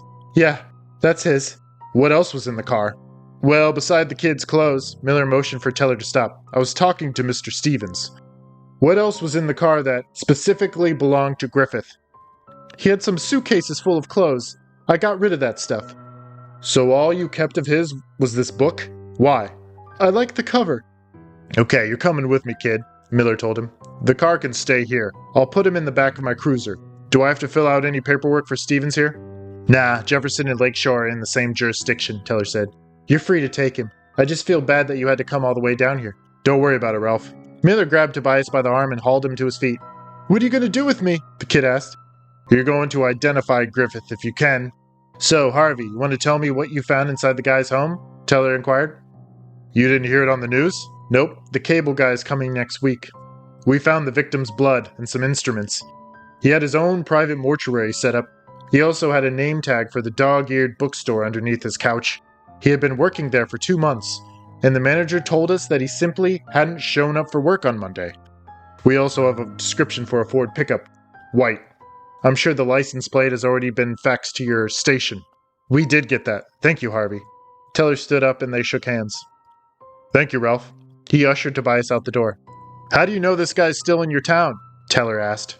I don't, Miller called back. At 9:20 p.m., Miller was parking outside of Ray's bar. There were already 2 cop cars on the scene, with their red lights flashing. Over his radio, someone was shouting instructions. In the back seat, Tobias heard it all. Someone had been shot outside of a bar. Miraculously, he was still alive, and an ambulance had already swung by. Miller got out of the car, but Tobias stopped him. Hey man, can I take a piss? Tobias asked. We've been driving for hours. You're gonna have to hold it for a while longer. This is a crime scene, Miller answered before slamming his door closed. Then let me piss in the goddamn bushes. Hello? He watched through the window as Miller joined 4 other cops. One of the men pointed at a car that was missing its windshield, and then at a red spot in the gravel.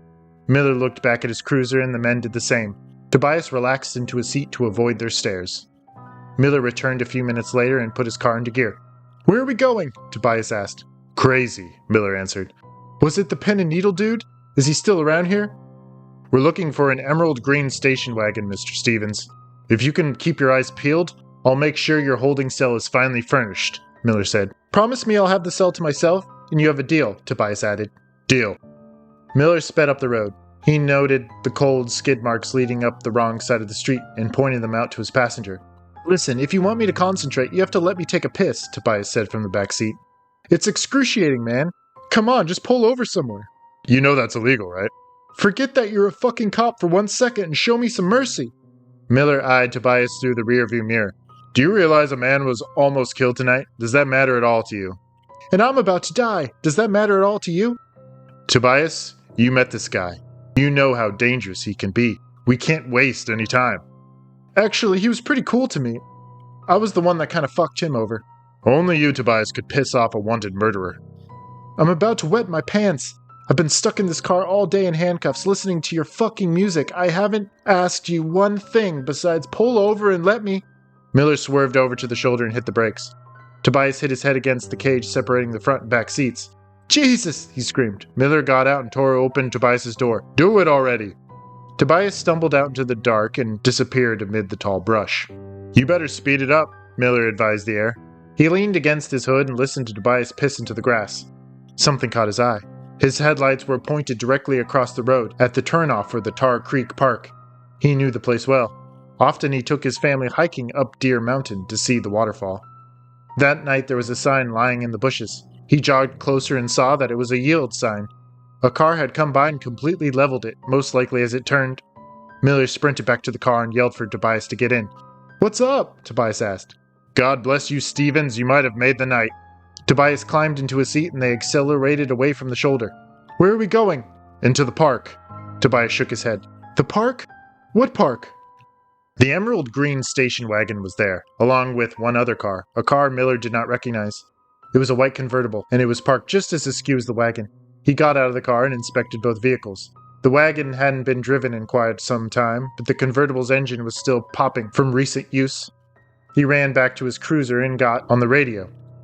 I'm going to need some backup at Tar Creek Park. Front entrance and the parking lot. I found our car, he said.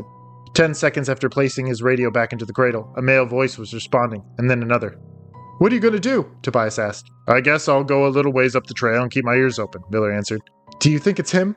Miller responded by closing the door. You're not going to leave me in here, are you? You can't just leave me here with a killer on the loose, Tobias cried, but Miller was already climbing the dirt path with his gun drawn. This is bullshit! Miller heard the shots, but they were so far away. Some seemed closer than others. He heard them all the same. He thought he could count 6 in all. He waited a few minutes and did not hear anything more. He had a flashlight on his belt, but he couldn't risk another party discovering his light. The best thing he could do was return to the parking lot and wait for the backup. So that is what he did, though very slowly. Every few steps he would crouch low and wait under a tree, his ears perked and his trigger finger ready. Then he would hike another minute or so and repeat his method. He couldn't hear a damn thing beside the wind in the trees and some lazy crickets. He decided to hurry. Further up the trail, he thought he could hear some loud breathing. He turned in mid-step and fell backward into a rock pile. He saw stars for a brief moment, and then realized that he was no longer carrying his gun. Desperately, he felt around him, tearing through the weeds and clods of dirt. The breathing was becoming more and more apparent. He could hear heavy footsteps like the hooves on a horse, and still his gun was nowhere to be found. He scrambled into the tall bushes, cutting open his hands and breaking the seams on his uniform. When the oncoming footsteps were too much to bear, he lay flat on his stomach and waited for them to pass. Inside his mind, he ran through all his options. He had a handheld taser on his belt and an unused can of pepper spray. Besides that, he had nothing to defend himself against a man with a loaded gun, so he hid in the bush by the side of the road, holding his breath and counting the seconds. The man passed through without even slowing. Miller could tell he was running, and relatively fast for such a steep trail so late at night. Miller prayed the cavalry was just pulling in. He hoped there was a gang of police cruisers waiting for the bastard, with 20 guns or more aimed at his chest. He wanted help. There was no way he could do this himself. Even after he knew the man was well beyond earshot, Miller remained in the bushes, listening to the crickets. His eyes were closed, and he was trying to listen to the loud voices of his comrades. He wanted to hear that everything was fine. Tom Griffith was in custody, or better yet, he was dead. He couldn't move. Every time he tried to crawl out of his little alcove, his muscles would tense and he would start to hyperventilate. Never before had he feared so much for his own life. Even with a gun, he didn't think he could stand up to the pin and needle killer. He heard gunshots from the parking lot. He could hear glass breaking and blood-curdling screams. Miller still couldn't move. He began to pray. The Count. Epilogue. Tom stepped off the path at exactly 10:30 p.m. and froze when he saw the police cruiser. He looked around and did a series of double takes. He tore Paul's car keys out of his pocket and made for the convertible. Then he noticed something moving inside the cop car, and he had to go in for a closer look. The movement wasn't from the driver's seat. It was coming from the back. He peered in through the glass and met Tobias Stevens for the second time. Tobias was huddled against the far window, staring at Tom with grave eyes. His hands were handcuffed and held up in front of his face, the fingers outsplayed. Everything about him was shaking. "I can't believe it," Tom said. His breath fogged over the window. "I don't believe it." He smiled and shot at the glass. Tobias screamed and Tom fired again. The second bullet lodged into Tobias's thigh, and the third blew a hole in the seat's upholstery. Tobias was kicking his legs against the door, and the chains to his handcuffs were clinking on the window above his head. "Why'd you do it?" Tom asked before aiming another shot. "You tell me why." A fourth bullet cleared out the other window and glass rained down over Tobias's hair. His screams were drowned out by the last gunshot, but by the time the clip was empty, Tobias was still alive. He was whimpering against his seat, his hands over his eyes. He wasn't kicking or yelling. He was submissive, and the ultimate sign of acceptance. Tom dropped the pistol and backed away from the police car. When there wasn't another gunshot, Tobias peeked out behind his fingers and watched Tom cross the parking lot. Tom jammed the keys into the convertible, but could not force himself to open the door. He fell over against the top of the cabin, trying frantically to keep his heels planted on the ground. "I made a mistake," he said. "I made a mistake." He collapsed into the driver's seat and hugged the steering wheel with both arms. He shut his eyes and gritted his teeth. Tears trickled down his cheeks and collected with his welling saliva. "God help me. I've made a mistake." The darkness ruptured with red lights, and somewhere Tom could hear a howl progressively gaining on him from the mouth of a determined but hungry beast. Loose ends. I've learned to calm myself by clenching my fists. What? I've learned to calm myself by clenching my fists, Stanley White said with a strange smile. And that makes me better than you. Eric stood still for a moment and then took a step back toward the wall. He gave a sideways glance at Freddy, whose Adam's apple bobbed in the flesh of his neck with each dry swallow. "How does that make you better than me?" Eric asked with an arched back. He tried to keep his repose around Mr. White, but he could feel his shoulders loosening and the muscles in his stomach growing tighter. "We're a lot alike, Eric. When we both grow angry, we clench our fists. But how we use them differs," White explained, keeping his gaze with Eric strong. "When you curl your fingers, you're only channeling your anger. You perspire, flex your muscles, stand upright, and grind your teeth. This is human nature, so I won't blame you.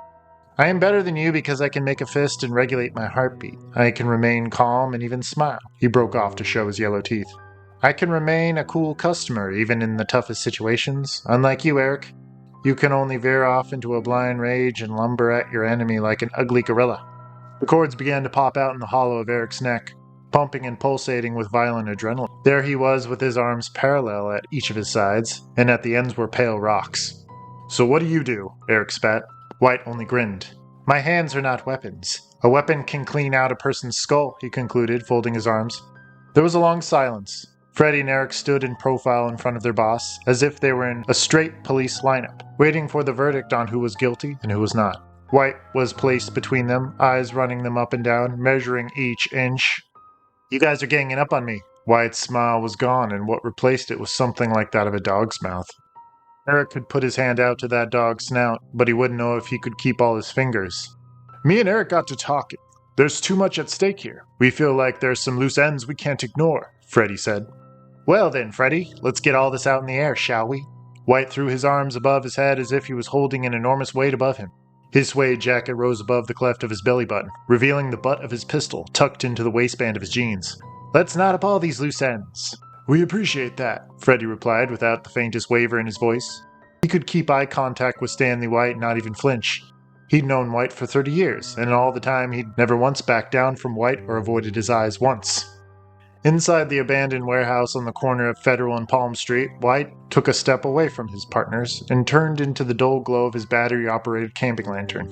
He placed his hands into his pockets and spat into the sawdust scattered across the dusty, splintered remains of the floor. He lifted his head to gaze upward at the gaping skull of the building and inhaled deeply from the musty, dusty air. He let it out, that same strange smile creeping at each corner of his mouth. He suddenly looked different. There were more shadows draped across his features and an intoxicated swagger to his steps. He kept that tooth-filled grin. I don't understand, White practically whispered. I thought I explained all this. If I didn't, I apologize. Let me clear everything up for you. My uncle's grave was filled a week ago this Friday. Everyone has already forgotten about that dusty old fart. If we visited his grave tonight, what would we see, Freddie? A grave, he shot back at once. Well, yes, but what makes his grave different from all the rest, Eric? Eric considered for a moment and then said, fresh dirt. Bingo. What we'd see is a pile of fucking dirt. We're not going to give my uncle time to sprout grass and weeds over it. That's our dirt, boys. If we were to dig him up and pour the soil back over the box, it'd look exactly as it did before we started digging. It'd be a pile of dirt. White crossed his arms again, raising his eyebrows to further press the point hanging in the musty, dusty air. This is about covering our tracks, that's all, Freddie replied. A pile of dirt, Freddie. That's all it has to be. That's not the problem. Then what is? Are you afraid of pawning the pieces? White asked. The collector down in Longshore wants the pieces just as much as I do. No, Freddie began, chewing on his words. We don't, well, the problem is... We don't want to kill the guard, all right? It's not necessary, Eric snapped. So here lies the problem. White sighed, scratching his head. Murder. Your consciousness can't deal with that ugly, ugly word. Is that right? Both men nodded in unison. Let me put it this way, boys. When we hit the cemetery on Monday night, the only thing standing between us and our treasure is the watchman. The only way to make sure he doesn't talk is if we bury him along with my uncle. I don't see why we can't knock him out and tie him up, Freddie said. Okay, apparently you haven't been listening to me. There was that temper again, flaring up like the flame on a new candle. If we tied the guy up, the next morning he'd tell the cops a group of men with shovels roughed him up and entered the graveyard. Then we'd have pigs snooping around the place, and they'd find footprints, shit like that. Somehow all signs would point to my uncle, and then I'd have police knocking on my door. Anyone with real cause to take the family treasure would be someone from his own family, White finished, hooking his thumbs toward his chest. But if we made sure to cover all our tracks, the police shouldn't come looking for you, Eric said, and Freddie nodded in agreement. You don't get it, he closed his eyes and clenched his fists. The sheer idea is that men with shovels enter a boneyard. What does that mean? Grave robbers. Police will eat that up. The cemetery knows a man was just buried with a variety of expensive trinkets, and all they need is the man's gravestone to record his name. Then they'll go from there. You're going about this the wrong way. We should sneak into the cemetery without even worrying about the guard. I bet he sleeps the whole night anyway, Freddie argued. And be looking over our shoulders all night? White cried. It's just an idea. That's what we're doing here. We're coming up with, I don't know, alternatives, Freddie said. Do you realize how much thought I put into this plan? My uncle was buried a month ago this Friday, and we're set to dig next Monday. Even before I called you, I had this all charted point for point, and I'm not going to change it just because you boys are having a panic attack. Do you know how long I've been waiting to get my hands on these heirlooms? Yes, Freddie replied. Your entire life. Ever since I've known you, your great-grandfather's pocket watch was all you ever talked about, and his war medals. They were supposed to be mine. As the last descendant of the White family line, I deserve them. My uncle was a selfish man, and even now as he begins to stink, he is a selfish man. Even though White fell silent, his haunting voice rang in the dilapidated building, bouncing above their heads. What's more selfish than selling your family heirlooms to some pawn shop? Eric said. Fuck you, White spat. From now on, Freddy speaks for you. We're the ones talking, and you're just here to look pretty. Hey, I'm just trying to help you. You needed an extra man to dig a grave, and here I am. I don't give a shit what you think. This is my plan here, and it's perfect just as it is. I was the one that did the research here. I was the one that met with the collector and had my family treasure valued. If you want that 800 grand split 3 ways, you'll do things my way. Bullshit, Eric cried. You need us and you know it. It'll take all night if you dig that grave alone. By sunrise, you'll barely have enough strength to push the guard's body into the grave after you. If you talk again, it'll be your body I push into that grave. Kiss my... Just breathe here. Please, Freddy screamed, throwing himself between them. He's only trying to help. We've known each other a long time, Stan. You can trust that I chose Eric for a reason. How many jobs have we done together, huh? We're petty thieves. That's all we've ever been. All we're good at is cracking safes. To put money before human life, it's meaningless. Answer me this. When was the last time we worked together? 10 years? I've changed a lot since then, White said. You didn't change into this, Freddy argued. You're not a murderer. Just listen to my side, okay? White paused to see if either of them would interject. When they both remained silent with their hands at their sides, he continued.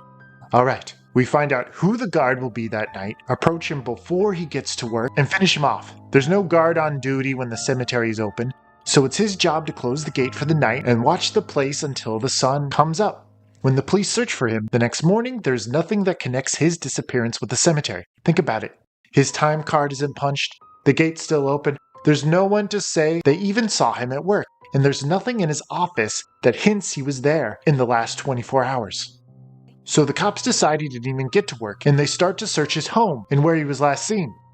There would be no need to investigate the cemetery at all. He gave them another bright smile. So you want to haul his body to the graveyard and carry him around all night until we can dump him in the hole? Eric asked, shaking his head. White gave a silent nod. Murder is murder, Eric said. No, it's not, White laughed. This is reasoning. I'm sorry you feel that way, Freddy responded. I'm not. I'm thinking logically here. This way no one has to know. We kill the poor slug and then he gets buried in the same hole we have to dig anyway. And then he gets buried in the same grave we have to fill anyway. It's flawless. Think about it. Listen to you. Kill the poor slug and no one has to know? You haven't killed a wild animal, let alone a human being. What makes you think you can do it? Freddy pressed. White grinned, withdrew his weapon, and pointed its nose into his friend's face. Freddy backed against the soiled wall, palms out, eyes bugging out of their sockets. He tried not to stare into the muzzle of White's gun.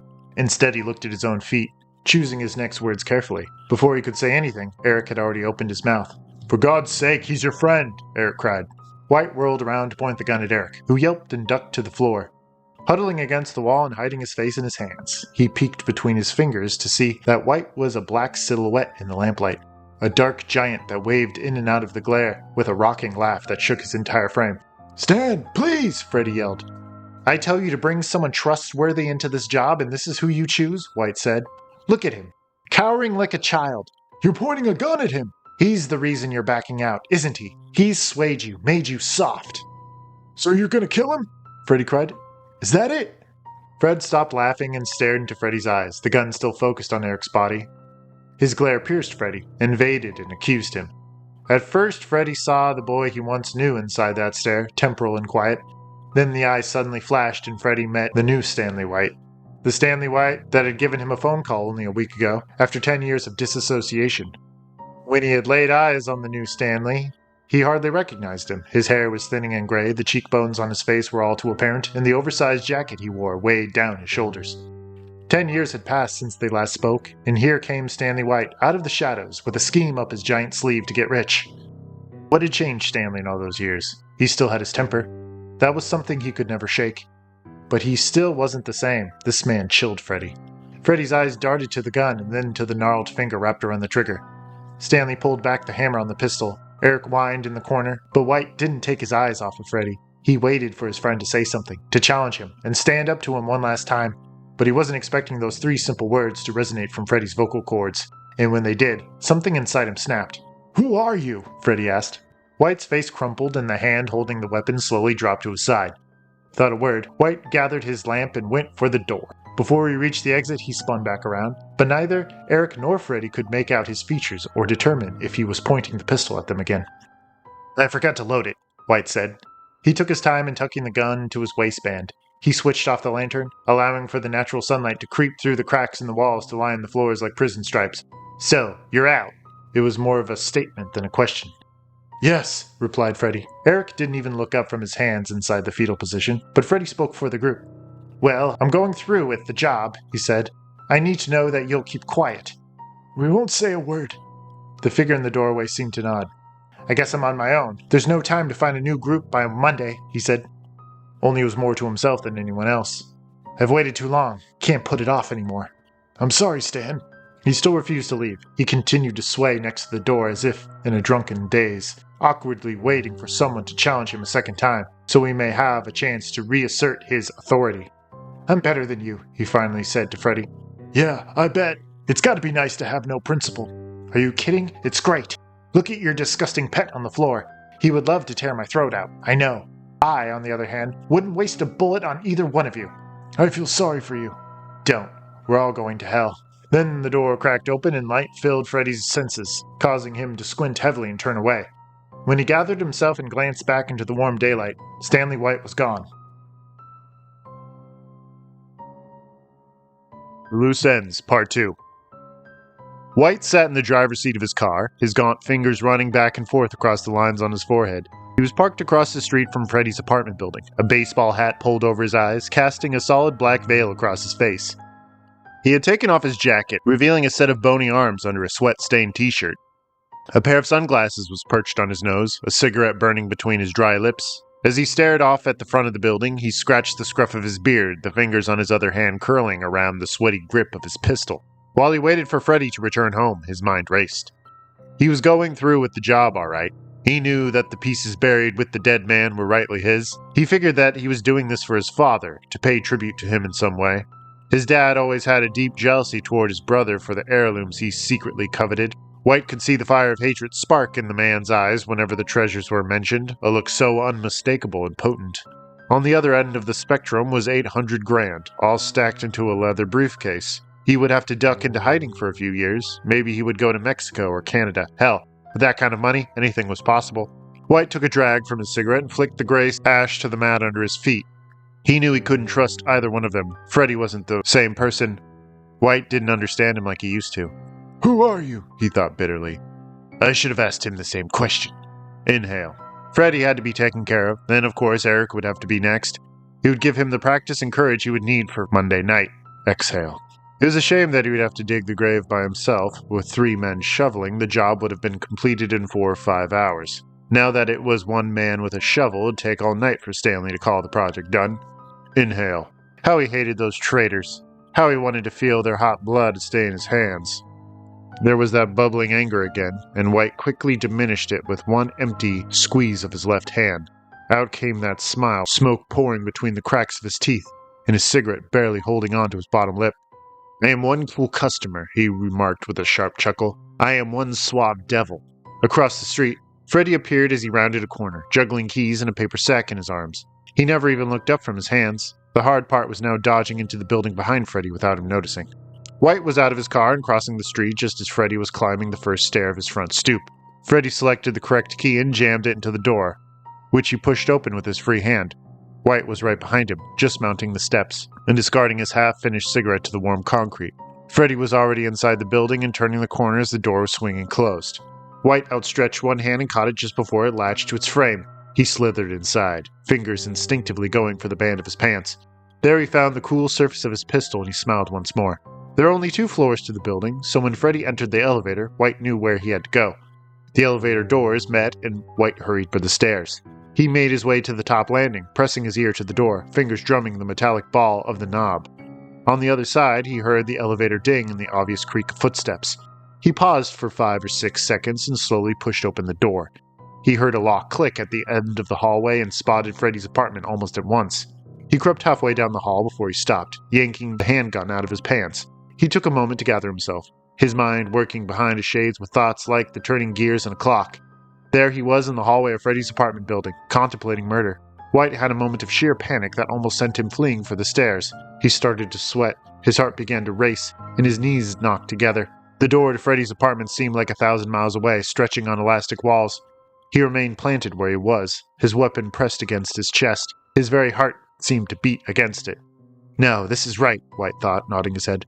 The first life I take from this earth should be my best friend. Any other man would say if he had to murder someone, his best friend would be last on his list, but Stanley White wasn't like the others. That's what makes me better. White switched off the safety of his gun and raised his hand to rap on the door. He could see the incident flash in his mind like one slide of a movie, bright and beautiful. It was an image of Freddy. Mouth pulled into a scream as White pushed him back inside his apartment, the gun's nose digging into the flesh of his neck. Then the knob turned on its own, sending White's heart into his throat like a rocket. He panicked and darted away from the doorway, all the blood collecting in his head. He found he no longer had any control of his feet, because before he knew it, they carried him back to the stairwell and down all 37 steps. As he burst through the door and out into the lobby, there was still a pistol in his hand, and he feverishly stuffed it into his pants. In the passenger seat of his car, he buried his face in his hands, wondering what had just gone wrong. Did the turning knob mean Freddy was leaving his apartment? Why would he enter his house, stay for a minute, and then leave again? Did he see White flee down the hallway, away from him? I should have gone through with it, he grunted. I should have just finished the job right then and there. If Freddy didn't leave the building in the next few minutes, White would know he was still inside his apartment. Then he'd start over again and finish what he had started. No excuses. When he tore his face out of his palms, Freddy was at the front entrance of the building, halfway down the stairs. He carried a large duffel bag with both of his hands, his face pulled back in a painstaking grimace. Veins stood out in his arms and in his forehead as he dropped the bag onto the sidewalk. The bag was unzipped and Stanley could see light reflect off the blade of a shovel. Freddy took a long second before heaving the strap over his shoulder to continue around the corner. White watched him disappear and found he was clenching his fists again. Stanley White began to dream in red color. Scott Bailey unlocked his office and stepped inside, plucking a keyring off the hook by his desk. Whistling a high-pitched tune, he hiked back outside, up the gravel path, and through the open gate of Hugh and Lowry Memorial Cemetery. He did a quick sweep of the grounds, eyes peeled for any last-minute visitors, but everything looked clear, so he proceeded back toward the exit. The sun was just dropping out of sight. The sky tinted a dark blue, almost the color violet. The night had always been a tranquil time of the day for Scott Bailey, and he could easily stay up until dawn, without circles under his eyes or a swagger to his steps.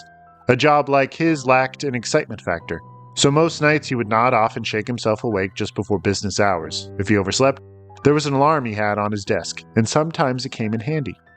Easiest job in the world, but there was limited excitement. A brisk wind folded over him and he took it into his lungs and let it back out again. He shut the gate, secured the padlock, and returned to his office, whistling a fresh tune. He hung his keys up, punched his time card, stuck it in its slot, and sat down behind his desk. He switched on his 12-inch television set and kicked up his heels. Outside, the violet sky changed to an impenetrable black. Two dark figures appeared on the gravel path of Hugh and Lowry Memorial Cemetery, pausing before the door to Scott's office. A heavy duffel bag settled on the ground in a series of metallic clinks. The door suddenly swung open and rebounded off the wall. Scott shot up from his seat as two men dressed in black sweatsuits and ski masks rushed inside. Scott didn't even have a chance to scream before hands thrust him up against the wall, his head leaving a saucer-sized dent in the dry plaster. His desk was thrown into him, pinning his midriff into the corner. This time when he tried to scream, a gloved hand covered his mouth. He tried to shake off the man, but the other intruder climbed over the desktop and held his shoulders against the wall. Scott went to bite into the hand over his mouth and nose, but his teeth sank into something moist and bitter. He inhaled and a burning vapor filled his nostrils. At once his vision clouded and all his muscles loosened into clay. Somewhere far off, the men were pulling away from him, and he was falling against the top of his desk. Their voices were all around him, coming in and out like weak radio signals. Before he disappeared into the dark pit, there was the jingle of keys. Scott was scrambling up a rocky slope, dirt, weeds, and stones coming away with his fingers. He fell once, twice, and then 3 times, sliding and tumbling down a never-ending hill. He would pause for a moment before continuing his climb, blood dripping off him like running water, forever following a trail of red droplets and the tattered remnants of his own clothing.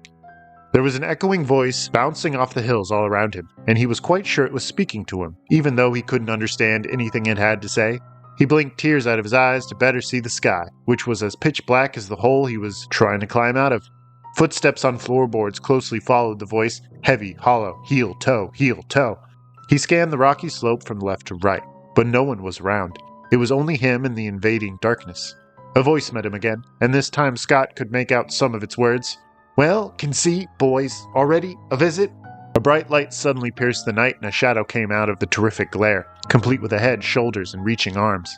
It towered over Scott, its gigantic hands hovering, as if to squash his face into the dirt. Scott screamed and closed his eyes, scrambling blindly up the hill with bleeding hands and raw knees. I can barely... my thoughts," the voice bellowed. Then fingers closed on his shoulders and his eyes shot open. The overhead light hit him hard, and he had to blink rapidly to discern the man standing before him. He tried to call out, but his lips were held fast with duct tape, and when he attempted to raise his hands to massage his splitting head, he found his wrists were handcuffed in front of him, and ropes bound his arms to his sides. Handcuffs also tagged his ankles, and securely, judging by the tingling sensation that shot up his legs like crystals in the bloodstream. "At least I have some company as I wait," the man said to Scott as he pulled the crooked desk away from the corner. He righted Scott's swivel chair and plopped down into it, throwing his legs over the desktop and crossing them.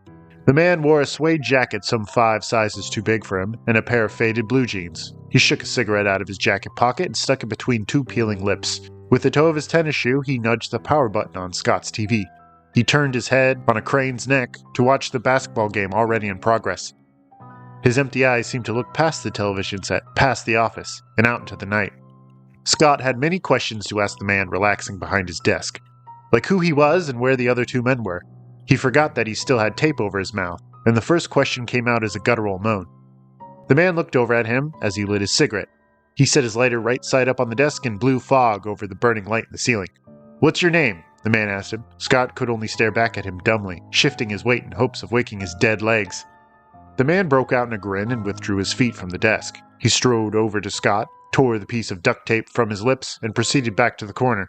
Scott's first tendency was to scream as loud as he could, but when the man turned back his way, he was holding a handgun, which he set next to the lighter. He leaned up against the desk, eyeing Scott with a drawing interest. "What's your name?" he asked again. Scott kept his mouth shut, tears beginning to well. "I can put the tape back on if you don't want to talk to me," the stranger said, shrugging his shoulders. "I thought I was doing you a favor." "Scott."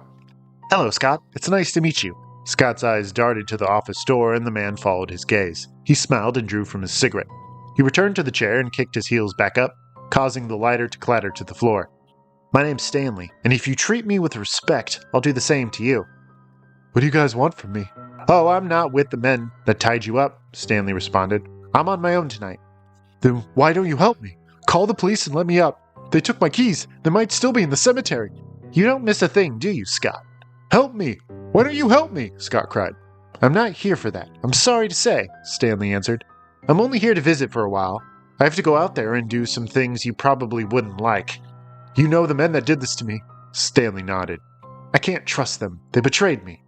"Then untie me and we'll get them back. We'll get the police and they'll be put away. Please untie me. We can stop them."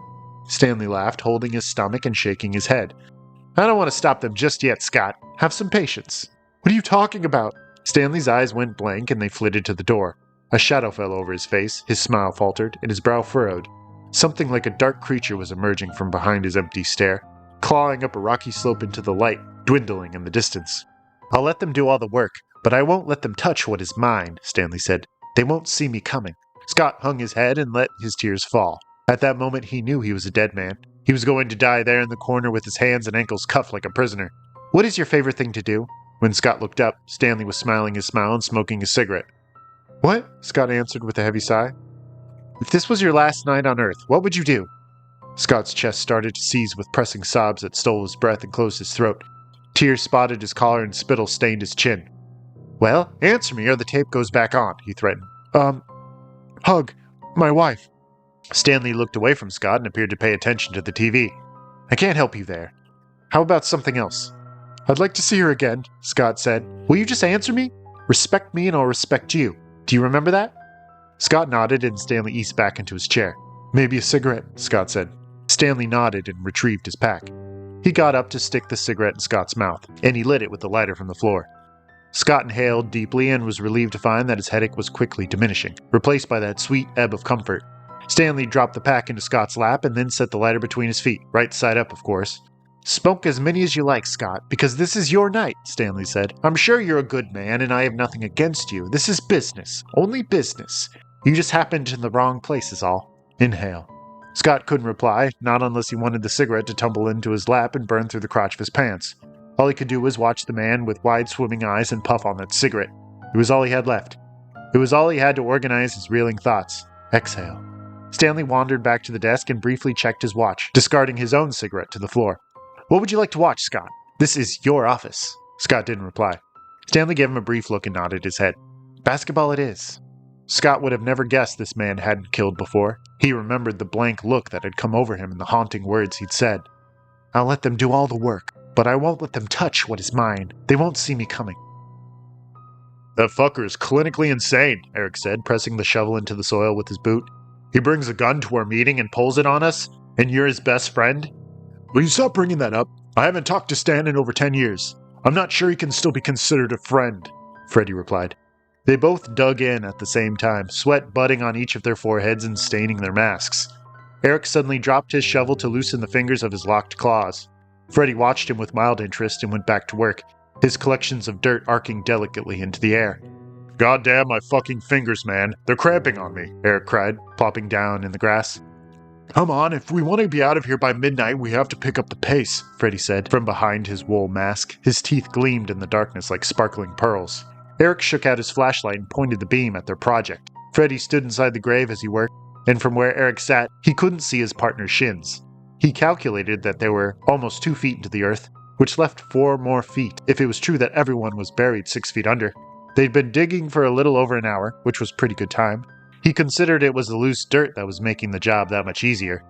But there was still work to be done, and Eric's hands resembled those of an arthritic senior citizen, right down to the gnarled, trembling fingers. Eric tore off his mask and used it to mop his forehead, lightly running his fingers through his hair. Put that light out if you don't want to draw attention, Freddie hissed, heaving another load of earth into the wind. Pick up your shovel. Eric killed the light. Do you believe the crap under your feet is really worth as much as White said? Eric asked. He still made no attempt to get up or retrieve his shovel. I don't know, but I'm sure it's worth a lot, Freddie replied. He pulled his sweatshirt away from his chest to circulate air. It was 9 o'clock at night, 36 degrees, and both men were sweating like pigs. Take off your mask, Eric advised. We've already taken care of the hard part. Freddie nodded and tossed his ski mask onto their pile of discarded dirt. You know for sure this Dylan guy is reliable? Eric asked. Freddie nodded, digging in again.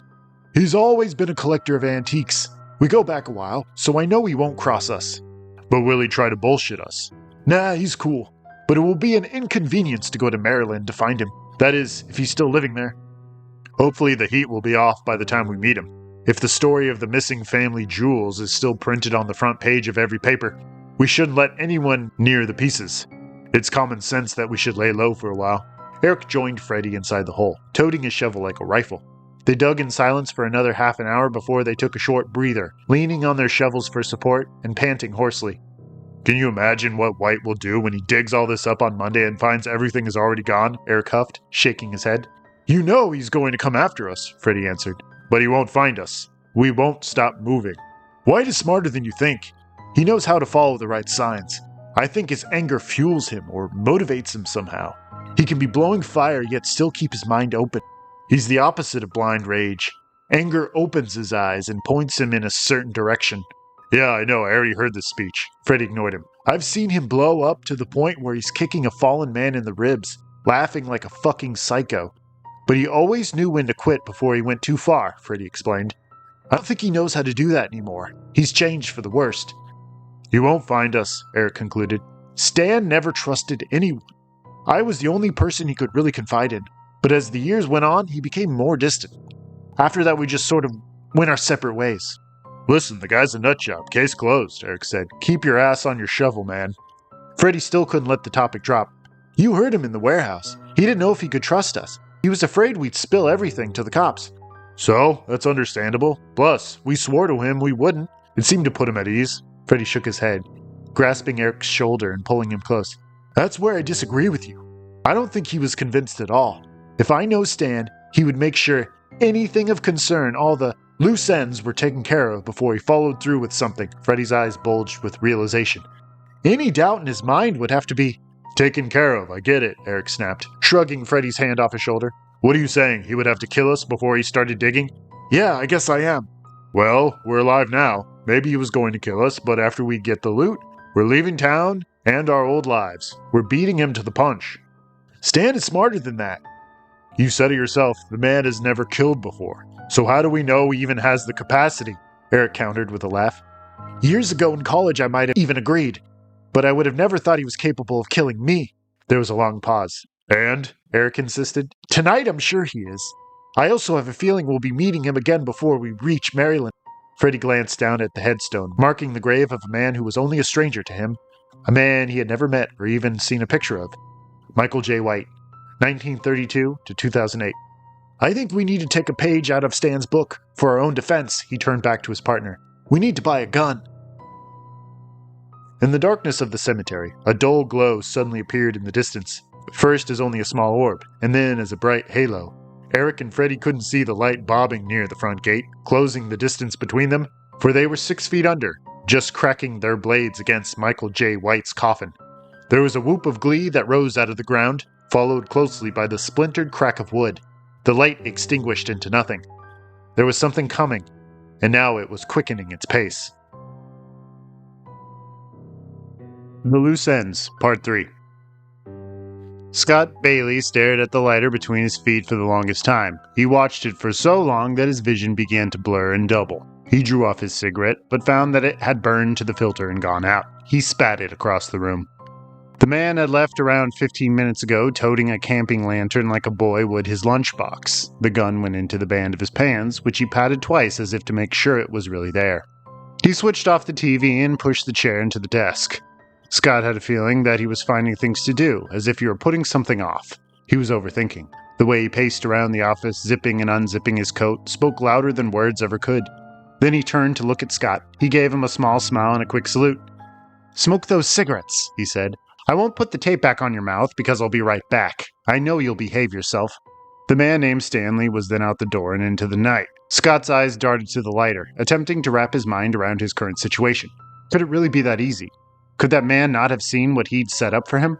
Scott half expected Stanley to barge back into his office, laughing to the point where tears trickled down his face. "How could I be so stupid?" he'd say as he pocketed the lighter. But the door did not open again, and it was only Scott and the upright lighter, perfectly placed in front of him. He had to stare at it for a few minutes to make sure that it was really there, actually taking up space within his reach. He swiped the pack of cigarettes off his lap and tucked in his legs so that the chain of his handcuffs caught the lighter and reeled it in. It only took 2 of his fingers to snatch it off the floor, and in no time he had it up to the coil of rope binding his wrists to his sides. Smoke began to fill the room as the rope curled and broke. His hands were free, but not his arms. He flicked the wheel of his lighter and held the flame up to the cord securing his chest. His eyes watered and burned from the smoke, the nauseating stench clawing at the inside of his nostrils. Could it really be that easy? He asked himself, trying to hold back a grin. When the ropes fell off his body, he abandoned the lighter and drew his legs back to his chest. When he tried to stand up, he slid sideways down the wall. He tried again and fell over on his back. Nothing is that easy. The jewel box was tucked under Michael White's left hand. Eric carefully lifted the piece of meat and extracted the box. He got to his feet, tearing open the lid and shuffling greedily through the contents inside. The one item he examined was the antique pocket watch, protected in a small plastic bag. He handed it to Freddie, who ran it over in his hands, smiling to himself. "Put it back for now," Freddie replied, handing the watch back to Eric. "We'll look over that later, when we're in a safer place." Eric nodded, closing the box tight and tucking it under his arm. They both exchanged a short smile and patted each other on the back. Freddie glanced down at White's deceased uncle. His dirt-caked fingers happened on the dead man's hand, and he quickly withdrew them. The skin was so icy to the touch, so leathery like the hide stretched across a horse. The appearance wasn't the worst of it, Freddie decided. It had to be the smell. Freddie breathed through his mouth to prevent the repelling odor from turning his stomach and weighing down his head. He knew it was affecting his partner as well. At least Eric had stopped gagging, but the color on his face was still green. Freddie knew he had to get Eric out of the grave if he wanted Michael White's suit to remain pristine and spotless. It was Freddie's every intention to respect the dead. "Go up and get the hammer and nails," Freddie told Eric. He tilted his head toward the opening to get a lungful of fresh air. "Sure," Eric replied with relief. He went to stand between Michael's legs when Freddie grabbed his wrist. He nodded at the jewel box still under Eric's hand. "Hey, you got it," he said, placing the box on the dead man's chest. Using his shovel as a makeshift ladder, Eric heaved his upper body out of the hole and pulled himself onto the wet grass. There he lay on his back, staring up at the silver sliver of a moon, gulping continuously at the sweet oxygen. As he relaxed in the lunar glow, he stretched with exhausted relief, humming lightly. He wasn't looking forward to filling the grave, but the hardest part was done. They had it. They finally had their buried treasure. His mouth and throat broke open with gales of laughter. The moon was suddenly blotted out, bathing Eric in shadow. He immediately stopped laughing. What appeared in the moon's place were two wide eyes. Oh! Eric was kicked across the side of the head and he went rolling away from the grave, crying out, his hands pressed against his temples. Another blow lit up his face and Eric had to hold his cheek to stop the flow of blood, freely seeping through the cracks in his fingers. He was struck again in the back of the neck and he screamed. From inside the grave, Freddy froze. Eric howled, nursing his neck and face, his legs thrashing in the grass, kicking up mud. A fourth kick to the skull finally silenced him. Eric? Freddy asked from inside the hole. He lifted himself onto the lip of the coffin, digging his fingertips into the soft wall for support. Eric, what the fuck happened? He heard a click and the night was silent again. Eric, come on man, answer me. His voice was cracking now and the sweat on his face was running. He heard heavy footfalls at the edge of the grave and a head appeared, followed by shoulders, a chest, and a pair of legs. Even in the darkness, Freddy could see that it was Stanley White, tall in stature and unnaturally thin. The figure watched him silently, and Freddy could bet his life that he was holding a gun. Freddy bent down into the coffin and retrieved his flashlight. Slowly, he raised the torch into the opening and switched it on. Light flooded White's smiling face, his eyes alive and bright like two reflective mirrors. Don't worry, Eric isn't dead, White reassured Freddy. Stan, shit, Don't even open your mouth unless it's to pray to your god, White said. Let's not let the last thing you say on this earth be bullshit. Stan, please, I can... Don't bullshit me, Freddy. White raised his pistol into the line of the flashlight, which was quickly extinguished as it fell from Freddy's hands. It landed on the corpse next to the valued jewelry box. Again, White was only a shadow. Don't do this, Stan, please. Pray. Freddy shook his head, tears rolling down his dirt-caked cheeks. From where he stood, the walls of the grave seemed to stretch on for eternity. Pray, Freddy. Pray for forgiveness. Let's see if your god will forgive you for taking what isn't yours. It isn't yours either, Freddy screamed. You're no better than us. White frowned and positioned himself before the moon in such a way that a silvery halo encircled his head. Here was the Angel of Death, the Reaper of Life, the bringer of both light and darkness. No, Freddy. Who's in the grave and who's up here? He fired into the hole and struck Freddy in the chest. Freddy was thrown into Michael White, scattering the box and flashlight to either end of the coffin. He screamed, clawing at the walls of the grave, dirt raining down on him, filling his mouth. Blood gushed from the open wound, a red ring spreading over his sweatshirt like an oversized target.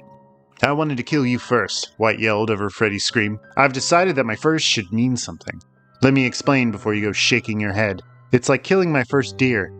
I don't want to start with the small doe at her mother's side. No, I want the bull, with the glorious rack I can hang on my wall as a trophy. You can sympathize with that, can't you? Eric is nobody. He means nothing to me. You, on the other hand, are something special. I could have even killed the guard, but no. I left the best for first. White chuckled and glanced over his shoulder to make sure Eric was still out. Did you hear any of that? Tell me, do you agree with what I just said? Freddy only gurgled blood, kicking his legs wildly. White nodded. I think I've made my point. This time he shot into Freddy's skull. When he turned around to take care of Eric, two hands pushed him hard against the chest. Eric was crouched at White's feet, face full of blood, teeth bared in a deadly snarl. White teetered backward, one arm whirling in a tight circle, while the arm joined with the gun swung south. Before he plummeted into the grave with his uncle and best friend, he blew a hole in Eric's swollen face. He landed on both sets of legs. His lower body smashed the lid of the coffin, snapping it into two separate pieces. His head cracked the jewel box, the pieces spilling out over Freddy's open chest. He lay still for some time, his vision a swirling blur of darkness. The moon spun in the sky, leaving milky white trails of light. When he was finally able to move his arms and wiggle the toes inside his sneakers, Scott Bailey was just opening the door to his office. Scott hobbled outside into the night, the cuffs taking a fresh bite out of his ankles with each tentative hop. He glanced to his left and then to his right, and the only detail he could discern in the dark was the faint glint of light from his keys, still protruding from the open gate. He turned his back to the cemetery and joined the gravel path, to begin his slow progress down the hill. He could see the parking lot at the bottom, where his car and one other vehicle were parked. The street adjoining the lot was desolate. A pale glow washed over its center from a lone streetlight. All these articles were like toys from his place at the top of the hill, which might as well have been a mountain for Scott, given the chains fastening all four of his limbs. He feared there wasn't a lot of time left, judging by the gunshots in the graveyard. There was more than one, possibly 4 shots total. Scott knew that the 2 men were now dead. He was sure that the men in ski masks didn't have weapons of their own, or they would have showed them off inside the office. Maybe they used Stanley's gun against him, but that seemed even more far-fetched. They were gone, and soon Stanley would have to come back for him. Why did he leave me alive? I know he planned to kill me, so why didn't he shoot me when he had the chance? he thought to himself. Near the bottom of the hill, he tottered forward and struck the gravel path, hands outstretched. His wrists buckled and he slid the rest of the way down on his stomach, the handcuff shredding the skin on his arm and snapping the other. His shirt tore open, gravel and dirt collecting into fresh gashes on his chest, and the left side of his face was reduced to a bloody mess. When he skidded to a stop at the underside of the rise, he was lost in a cloud of dust. He rolled off his wounded arms and stomach, sobbing loudly. Then he dared to look at his broken wrist, and his stomach turned when he saw that his hand was barely hanging on by a string of flesh. He's going to come back, he thought. He has to come back for me. That's when he bit his lip and rolled over onto his stomach. He began to crawl. White was sitting up now, holding his head, while he reholstered his weapon. The jewelry box was completely totaled. None of the pieces were inside of the box, thank God. They were scattered across Freddy's chest, each item in their own individual baggie. He collected the items in his hands and inspected them under the moonlight. They were all there. The pieces he had only seen a few times before, set behind a glass case at his grandfather's house, were now in his hands, in his possession. He couldn't help but smile. He quickly and carefully slipped the items into his inside jacket pocket. Gripping the lips of the coffin, he pulled himself away from the bodies. Before attempting to stand, he rested his back against the grave wall, massaging his legs, while testing and prodding all the sore spots. It didn't look like he broke anything, but his shoulder cried out each time he tried to lift his arm. His fingers scoped out the source of pain on his scalp, and they cupped the egg-sized lump residing there, from impact with the cedar box. He wasn't particularly worried about that. He was concerned for the antiques. In the pale light they all looked in order, but what about once he was home under a lamp? The next issue at hand was getting out of the grave. With a deep breath, he got back on his feet, and he was surprised to see that he could easily balance his weight. With one last look at Freddy, draped over the corpse of his uncle, White used the upright shovel to lever himself. He could only operate his right arm, due to his throbbing left shoulder, but it was really all he needed. His fingers dug into the soil above his head as he planted his left foot on the handle of the shovel. He tried all his weight on it before heaving himself out of the coffin with one push of his leg. He was able to peek out of the hole, desperately clawing at the soft grass with his one good hand. He punched the toe of his free shoe into the wall a few inches above the handle, and shoved off with that leg, dragging the rest of his upper body into the night. Eric lay just to his right, face down, his knees tucked under him and hands sprawled out before the edge of the grave as if he were in the middle of a Muslim prayer. A pool of his blood was still seeping out over the grass. White limped around the body, planting one of his heels on Eric's tailbone and pushed.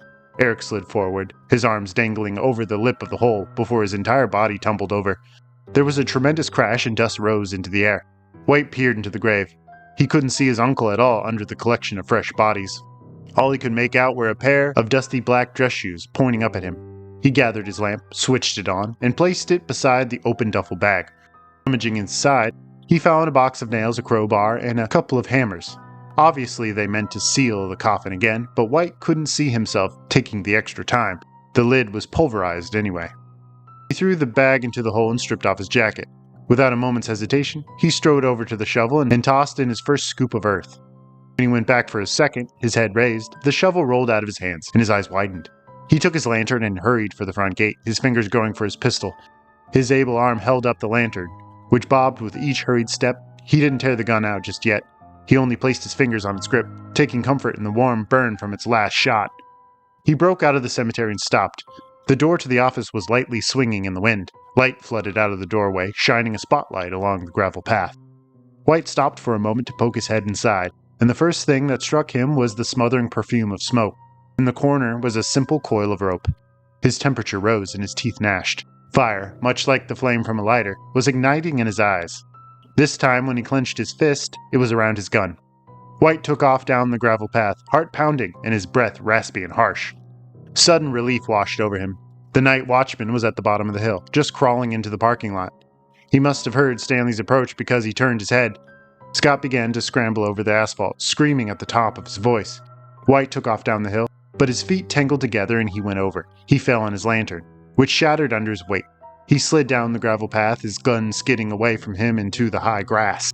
At the bottom, he rolled to a stop, one side of his shirt torn to shreds and his arms out at his sides. White stirred briefly, muttering inaudible words under his breath. He was able to levitate his head, and through the dim screen of darkness, he could see the white of the guard's socks vanish behind Freddy's car. With a grunt, he rolled over onto his stomach, then onto his back. He continued this until he touched pavement, and he got on his hands and knees, attempting to stand. Scott Bailey slid behind a parked car, his hand over his mouth to stifle his heavy breathing. He heard a heavy grunt and there was the shuffle of feet. At first, the steps were dragging and inattentive, but they soon evened out. Scott spotted his car, which floated in his blurred vision like a mirage. He felt the bulge of his keys in his hip pocket, and he suddenly couldn't wait any longer. He had no way of defending himself, so he wasn't going to lurk in the shadows, hoping to God he would remain unseen. No, he wasn't going to linger so that he may die. He was going to do the only thing he could process in that short, heated moment. He was going to run.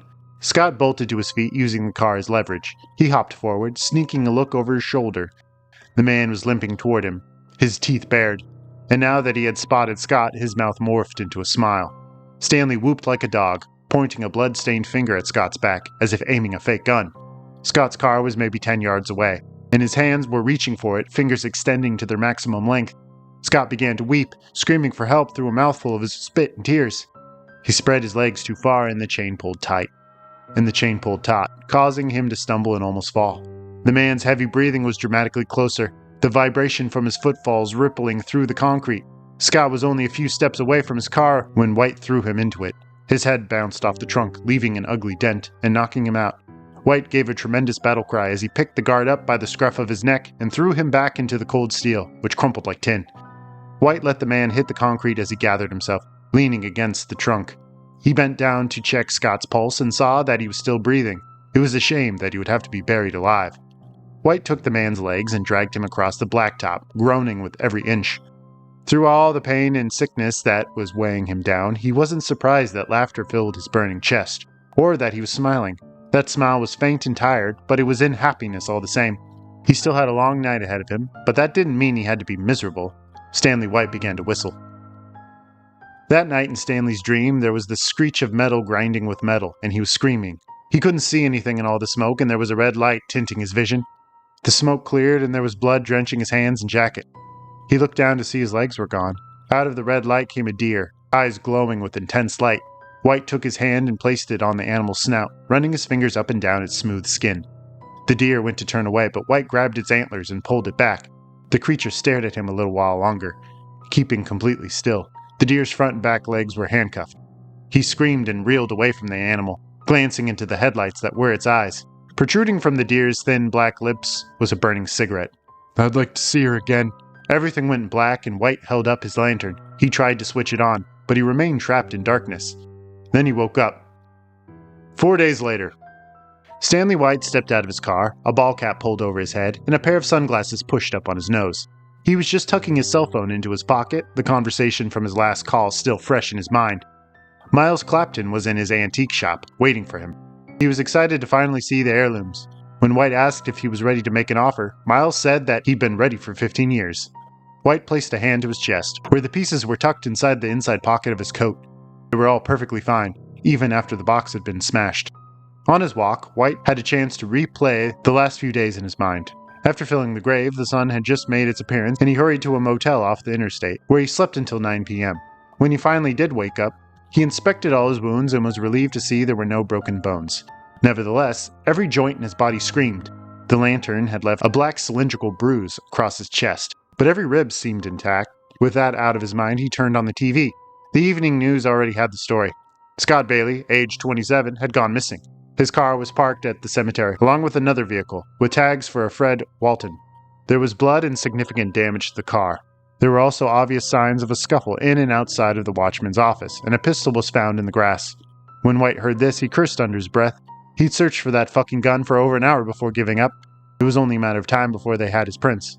The next day, in another motel room near Longshore, he turned on the TV and saw that the grave of Michael J. White had been dug up, and the bodies of Scott, Bailey, Fred, Wall, and Eric Lewis were found. It wasn't mentioned until the next night that the expensive items were missing. White stopped watching the news in fear that his face would be blown up on the screen. He entered Clapton's antique shop, but there was no one at the front desk. He noticed a door in the back and pushed it open. "Miles, you in here?" A set of strong hands grabbed each of his shoulders. Miles Clapton sat at a desk across the far wall, watching White with a fallen face and sad eyes. 2 policemen shoved White against the desktop, overturning Clapton's mug full of pencils. Cuffs were slapped across his wrists, and he was being dragged backward by his arms and collar. "I'm so sorry, Stan," Miles said. White only stared at him. Outside the shop, he was thrust against a cop car, where he was patted down. The cops scattered the items across the trunk. White scanned the pieces for the pocket watch, and he found it. His warped reflection stared back at him from the finely polished silver. Then he was torn away from the glinting specimen, and the same hand shoved him into the back seat of the cop car. He watched the police congregate outside like a pack of wolves. He tried to grasp his situation, but it was all happening so fast he couldn't keep up. One of the cops pushed into the driver's seat and they were off. White remained silent and emotionless in the back seat, as still as a statue. Every once in a while the cop's eyes peeked into the rearview mirror, watching his passenger with interest. "You know what I don't understand?" the policeman asked, glancing back at him. White looked up into the cop's reflected eyes and gave him a warm smile. "What's that?" "Murdered 3 people, dug up a grave, and stole a fortune's worth of possessions," he said. "So how can you sit there smiling and acting calm? You know you'll get life for this, don't you?" White said nothing, only smiled and continued to stare into the black holes of the policeman's eyes. "If I were in your shoes, I'd be trembling like a leaf." "Well, that's what makes me better than you," White replied. He turned away to look out the window with a hint of a smirk on his face, though his eyes were vacant and far off. The wheels inside Stanley White's head were ferociously turning. The Red Motel, Chapter 1. Molly sat in silence for the remainder of the car ride, along the outskirts on a country road and down the barren hills of open land. Coming off the highway, they submitted to an isolated road, cracked and serrated as though the vehicle might smash right through.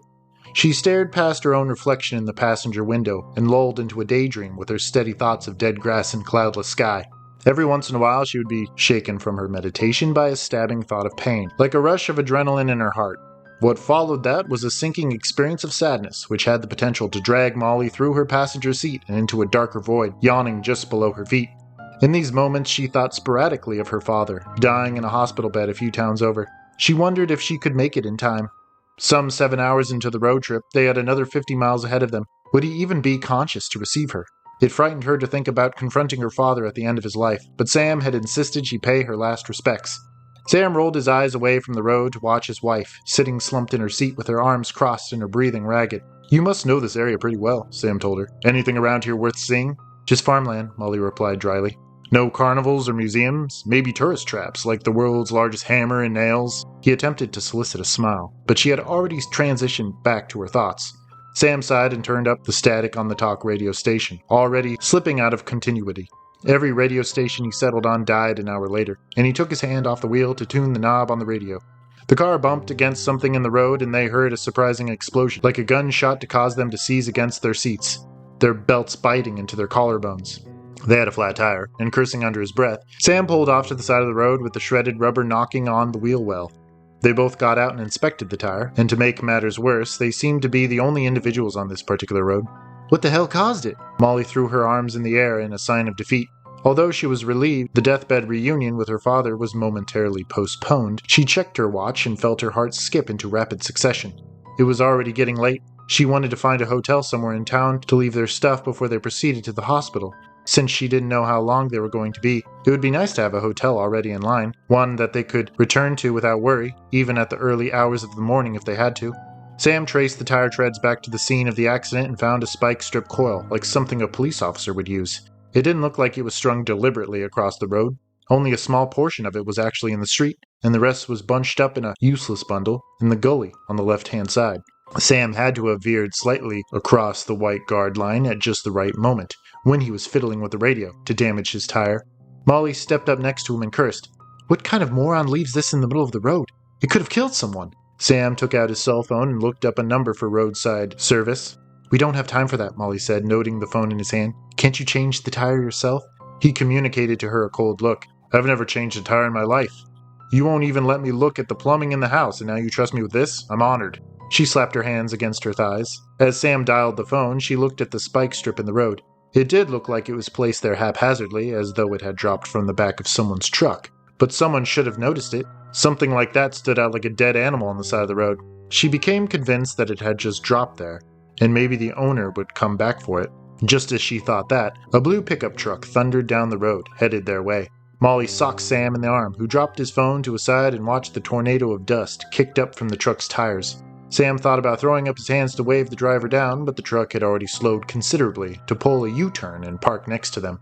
A man stepped out, heavy-set and wearing what looked like pajama bottoms and a stretched-out t-shirt.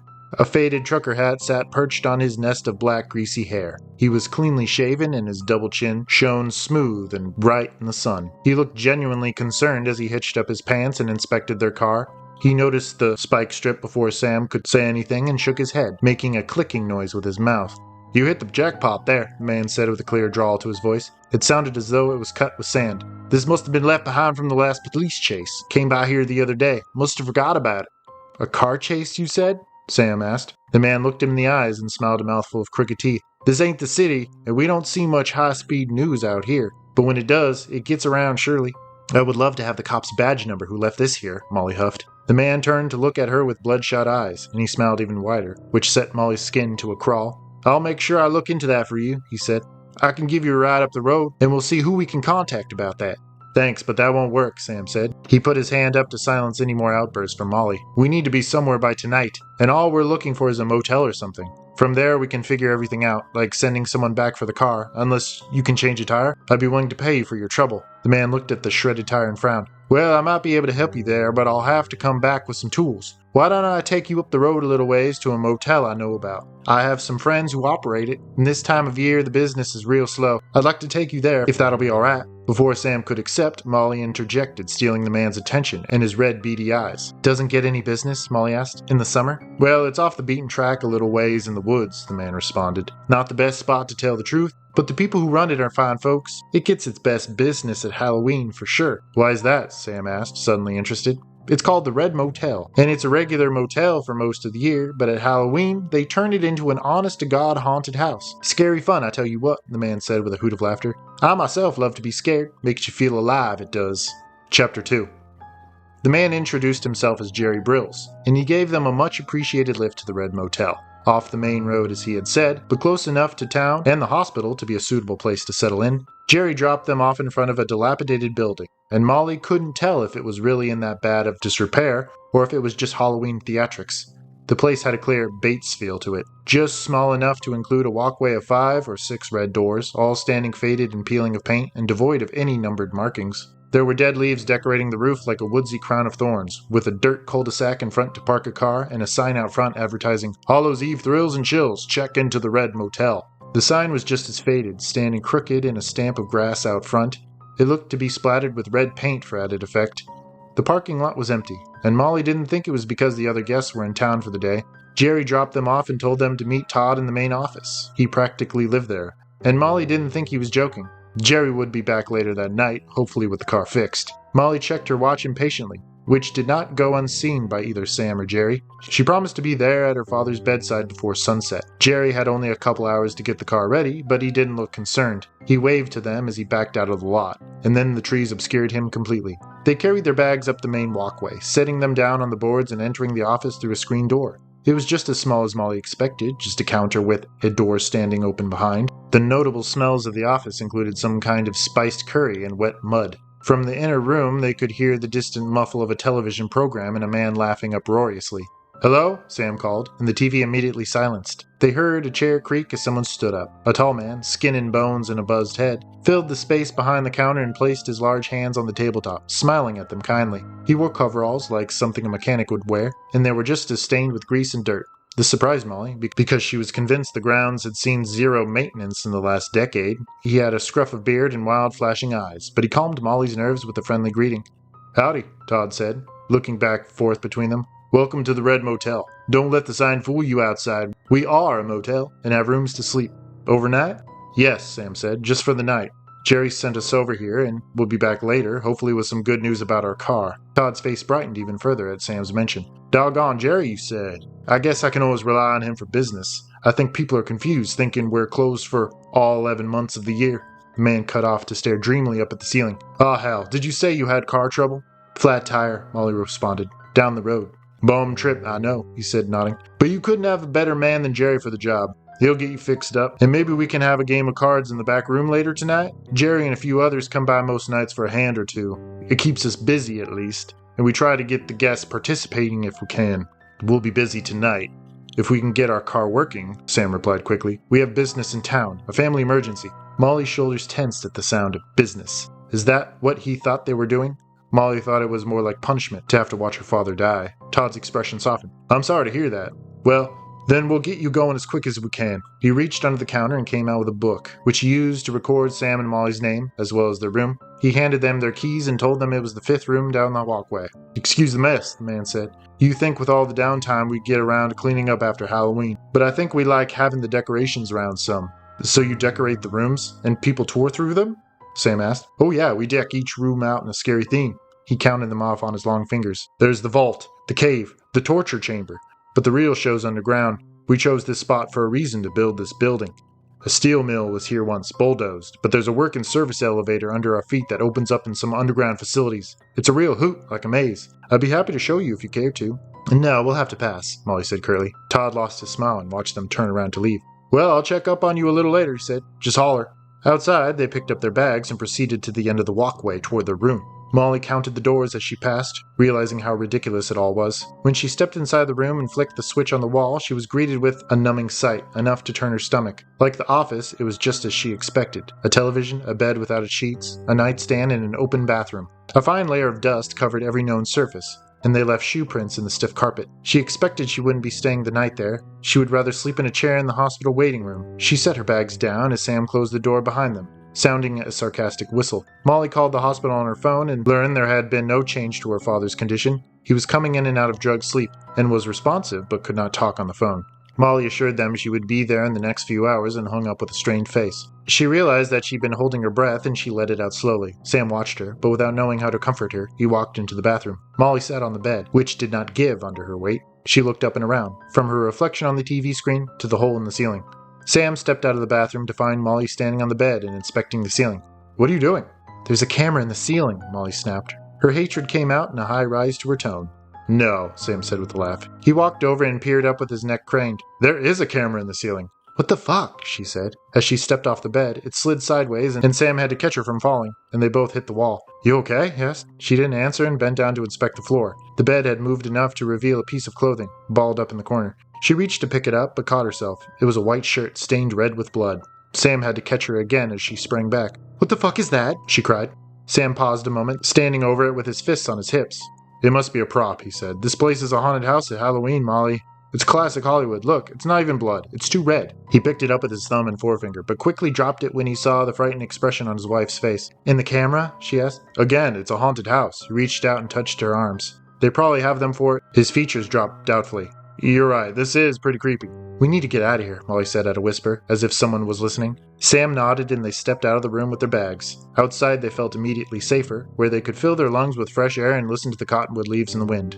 "I didn't get that guy's number," Sam said, staring hopelessly at his phone. "Do you think he fixed the tire by now?" "I think you should call AAA, Molly replied. "Tell them to tow our car and pick us up on the way."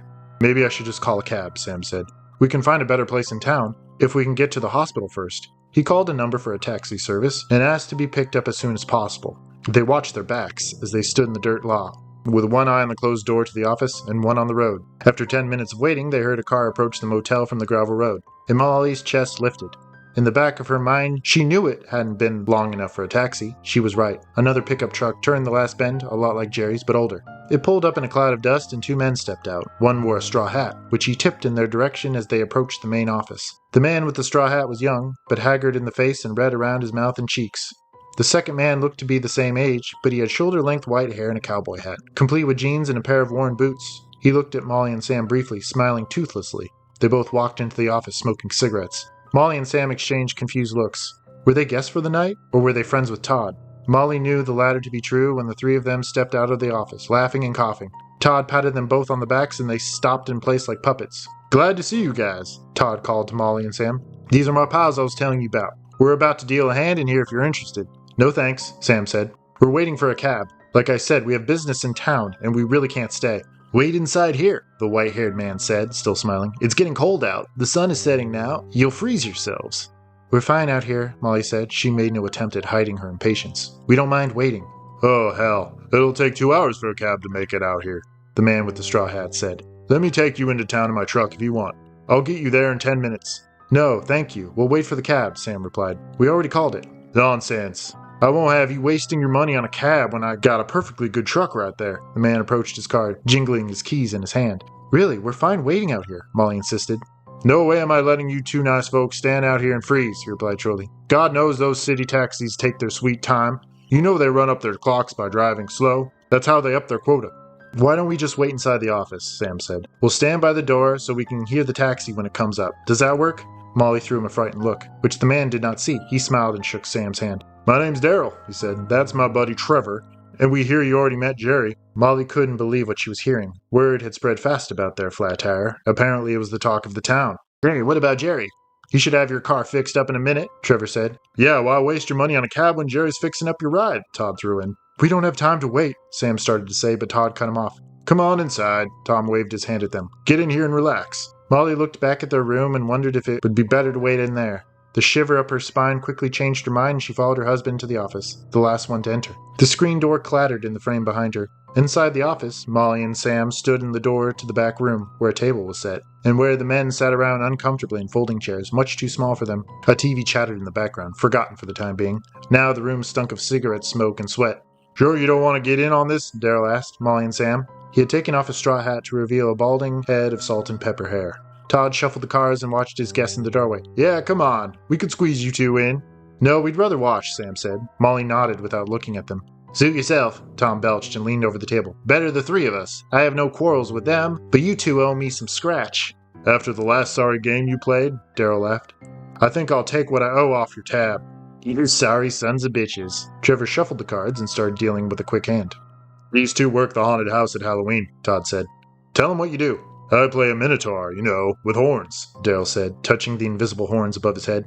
It's pretty fun to chase people through the maze down there. The costume does all the work for me. I bet, Sam said. I can imagine. I haven't been to a haunted house in years, but I swore I'd never go to another.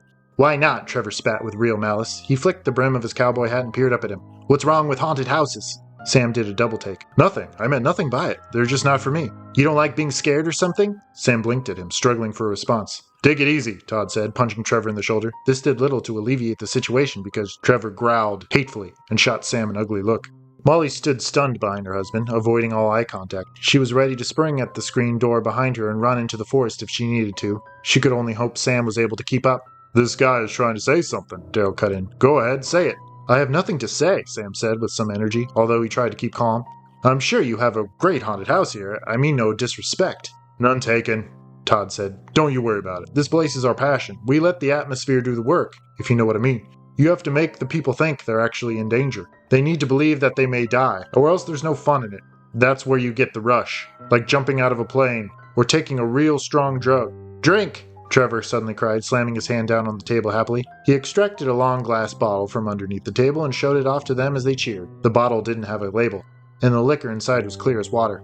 The rest of the men hooted and clapped their shot glasses against the hardwood in a sporadic rhythm. Trevor poured them all a finger of the clear liquid, and they held fast to their glasses. All three of them looked at Molly and Sam expectantly, holding their drinks in the air in toast. Will you drink with us? Todd asked them. Trevor here is a fantastic cook. He's a natural-born chemist. I kid you not, he brewed this himself. Molly's insides turned. After the bottle was open, she almost gagged on the strong smell in the air, something like sulfur or ammonia. No, thank you, Sam spoke for the both of them. You don't want to try my drink? Trevor snapped. Sam almost screamed before they all laughed. He choked on his breath and looked around with a red face. I'm just kidding you. You don't need to try it. More for us. Molly relaxed her shoulders and looked outside, at a darkening sky and an empty lot. Besides, you don't need to actually drink it to feel it, Trevor continued. He lifted the bottle up, and cocking his arm back, he flicked the bottle through the air, but held onto it. It happened so fast, Molly and Sam flinched at the same moment. But what hit them was not the bottle as they expected. They were speckled with a spray of nauseous fluid that stung their skin and burned their nostrils. Both of them scrambled for the screen door as the men laughed behind them. They burst outside, but the cold air did little to soothe the burns on their skin. It actually made them worse, and the liquid dripped into Molly's eyes, turning her world into a bleeding painting of color, bright and phosphorescent. She screamed as her world turned upside down. She collapsed to the dirt next to her lifeless husband. With eyes rolling into her head, she saw stars. Chapter 3. Sam woke up with a splitting headache, in the shadows of one of the motel rooms, at least from what he could tell. He lay in one of the two bunks on either side of the wall, and one was small enough for a child. He looked around, but the shelves, walls, and floors were bare. He stood up on swaying legs and reached for the door. He saw it was made of steel, like the door of a bank vault. It had a cold handle that wouldn't turn when he applied pressure. He pounded on the door and screamed for help. There was no reply from the other side, which only made him scream louder. He paused frequently to listen to the pained silence on the other side. Sam looked around, touched the walls, and found them to be just as cold as the door. He closed his eyes and told himself to wake up. Placing his back against the door, he gathered his thoughts. Okay, maybe this wasn't a dream, but where the hell was he? He tried to replay the events that led to his waking, but it was difficult to organize his thoughts. His head was heavy, as though he was drunk. He had to wake up. It was the only thing that made sense. He pinched himself harder and harder until the pain put tears to his eyes. This did nothing but further ground him in his body, rubbing the sore spot on his arm. He sat down on the bunk and rubbed knots into his hair. He could remember arriving at the Red Motel and paying for an awful room with a camera. Suddenly he could see the glass bottle in his mind, clear liquid and a pungent smell. The chemist had splattered them with water, and all he could remember was fire on his skin, like acid. Looking at his arms, they were dry and clean, and certainly not burned. His heartbeat intensified and the room would spin whenever he looked long enough at something. The vault was dark, and he thought it had to be nighttime. He still had enough light to see by, as if from a window, although the vault had no windows. Stranger still, there were no direct sources of light, not even from a light bulb in the ceiling, but he could still see in the dark. He heard someone cough and he sprang up from his bunk. There was a small girl asleep in the bunk next to him, when it had been empty only a minute ago. Had he overlooked her? He didn't think that was possible, unless he was imagining her now. Sam closed his eyes tight and held his breath. When he looked back at the bunk, the girl was still there, lightly breathing with her back to him, and curled up under a thin blanket. Without thinking, he rushed over to shake the girl, but she remained asleep. He shook her, shouted in her ear, picked her up and dropped her back into the bed, but she slept through it all, lightly snoring through her nose. Sam returned to the door and banged on it a few more times with no luck. Where was he, and who was this girl? One of the men's daughters? One of their captors? He remembered the service elevator running underneath the motel, and wondered if he had accepted their invitation for a tour after all. Suddenly, the girl sat up in her bed with a robotic rigidity, staring at an empty space above his head. Sam watched as she stepped toward the door in her white nightgown, a teddy bear in her arms. "Hello?" Sam asked. He bent down to her height, level with her eyes. "What's your name, sweetie? What are you doing in here?" She looked straight through him and proceeded toward the door. She stopped inches from the handle and stood there, staring at the cold steel. Sam bounded to her side, waiting for her to open the door. Maybe she had a key, but she did nothing but stand there. He touched her shoulder and she turned around to face him, her teddy bear swinging. "My daddy told me not to talk to strangers," she said, and then turned back around. Her eyes had been so cold, her face expressionless. Sam didn't know how to react. He touched her again and she did the same profile turn. "My daddy told me not to talk to strangers," she repeated, and then went back to staring at the door. This was a nightmare. Sam backed away, the ground sloping down behind him. He leaned forward, trying to counterbalance the weight, but fell backward on top of the bunk. His head was spinning, eyes roving around in his head. There was no doubt in his mind they had drugged him. He couldn't even be sure the girl was really there, and when he looked up, she stood in the same place, out of focus and frozen still. Chapter 4. The floor seemed to drop out from under Molly as the elevator shuddered to a stop, jerking her out of her sleep. There was no way to tell what floor she was on, because there were no buttons in the elevator. The elevator had stopped, but the door in front of her remained closed. She shifted her weight around in her seat. Yes, a chair in the elevator was a strange concept, and so were the straps attached to the chair's legs and arms, bolted to the floor. Thankfully, she wasn't strapped in, and she sprang up from the cold seat.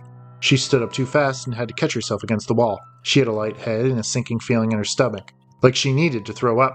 Then she remembered the burns on her arms, but found nothing of suspect on her skin. She glared up at the flickering fluorescent above her head and experienced a sharp bolt of pain between her eyes.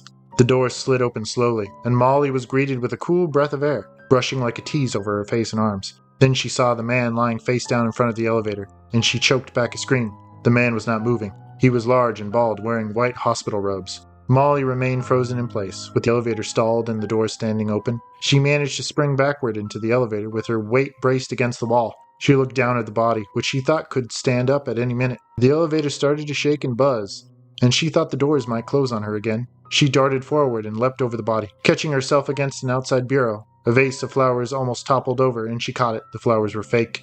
Molly took a moment to look around. She found herself in a short but wide hallway, curving around the corner and out of sight. There were 5 doors in front of her, 2 on either side and 1 at the end. A vast amount of light fixtures hung motionlessly from the ceiling. They were bulbous hanging creatures fixed to the ceiling by gold chains, and the bulbs were like fish bowls, filled with white light. The wallpaper was green and healthy, and the carpet under her feet was overly geometric with its interlacing orange and brown diamond patterns. A strong sensation of vertigo gripped her stomach, and she had to close her eyes as the floor swapped places with the ceiling. Molly could smell an odor on the air, like a woman's perfume, but undercut with the smell of vomit or spoiled food. She thought the air felt heavy, like a musty basement with no open windows, an earthy root cellar smell that clogged her senses. Once she had found her feet again, she hurried down the short extent of hallway, without bothering to open any of the doors. At the end of the hall, one of the doors was already open to reveal a room flickering with the shadows of 100 lit candles. The room wasn't wide, but it was long. An oriental carpet stretched out from her toes to an altar at the end of the room. On the altar, several tea candles burned around a stone basin. Two men sat in the lotus position before the altar. Both wore gray uniforms, one of which looked to be wearing a straitjacket, and their postures differed. A bald man sat slumped over as if asleep, and the other man wore long white hair down his back. He turned to look at her, his face painted red, and a pair of plastic goggles stuck over his eyes. He smiled dark nicotine teeth. The other man did not stir. "Come inside," a dark voice said, and it exploded inside the shell. The very flames on the candle seemed to jump. The men did not move as the room swam with the tectonic shadows cast by an innumerable community of candles. The long-haired man turned around sharply on his butt and stretched his legs out. Molly screamed and ran down the hall. She entered an open space with museum-like displays encased behind glass on either side of her. The rooms were each decorated in Victorian style with bright pink or purple wallpaper and ornamental decor around the bed frames and picture windows. The rooms were too overwhelming to look at. The colors attacked her senses like flashing strobe lights. The last room was colored crimson red, from the drapery to the bed sheets. A body lay in the bed. She didn't need to stop running to recognize her father, dressed in a white nightgown and twitching slightly over the covers. How did they know about her father? How could they have created that scene for her to see? That was when she knew she was hallucinating, drugged by that clear liquid and absorbed in her skin. She fled through a passageway and into a hallway of mirrors, which was just as overwhelming, bumping and smacking into the glass. The mirrors shuddered in their frames, the entire room shaking. She caught a snapshot image of her reflection, mussed-up hair and a ghostly face, sweaty and pale in the light. She heard an animal grunt, and in the mirror she saw a figure moving behind her, a large man dressed in black fur. The figure hulked out of the shadows with red eyes and a dripping mouth. It had curved horns on its head. Molly screamed and ducked behind one of the mirrors, fumbling into a new room, set as a sterile laboratory of white light. There were burners hissing and glass pieces percolating with colored liquids. She found an exit to her left and sprinted into another room, stranger than the last. A large stove stood by the wall with smoking pans left unattended. A table was spread with an assortment of different foods, but it had been too long, and the trays were filled with rotting meats and buzzing flies. In the corner, an old man sat on a stool with a hot plate on his lap. He tried to heat up an antique spoon over a naked flame. He grinned like a madman and looked up at Molly as she entered the room. His eyes were crossed and yellow, and whether he even saw Molly, she couldn't tell. He tried to handle the spoon, but burned himself and howled with pain. The spoon clattered to the floor. She didn't wait long before running through another exit into a bathroom where dead mice lay in the sink. More food was left on the counter, rotting like compost on a moldy plate. Through another room she passed by a meat counter, an exact replica of a butcher's deli. A tip jar was displayed on the counter with a bright yellow smiley face on it. Severed fingers poked their nails out of the jar like breadsticks. Then she found herself in another hallway with a closed door straight ahead. She slammed into it with her shoulder and turned the knob. The door was painted red like all the rest of the doors at the motel, and she knew she was free. The door opened and she ran outside, clearing her head with some much-needed oxygen. She fell over on her hands and knees and scrambled through the dirt. Looking over her shoulder, she had just exited one of the motel rooms, the third door down. A boot crunched in front of her and she screamed. Jerry Briggs walked toward her from his pickup truck, now parked at the end of the lot. He looked concerned and hurried to help her up. She kicked dirt at him and tried to scramble away. "What's going on here?" he asked her. "Are you okay?"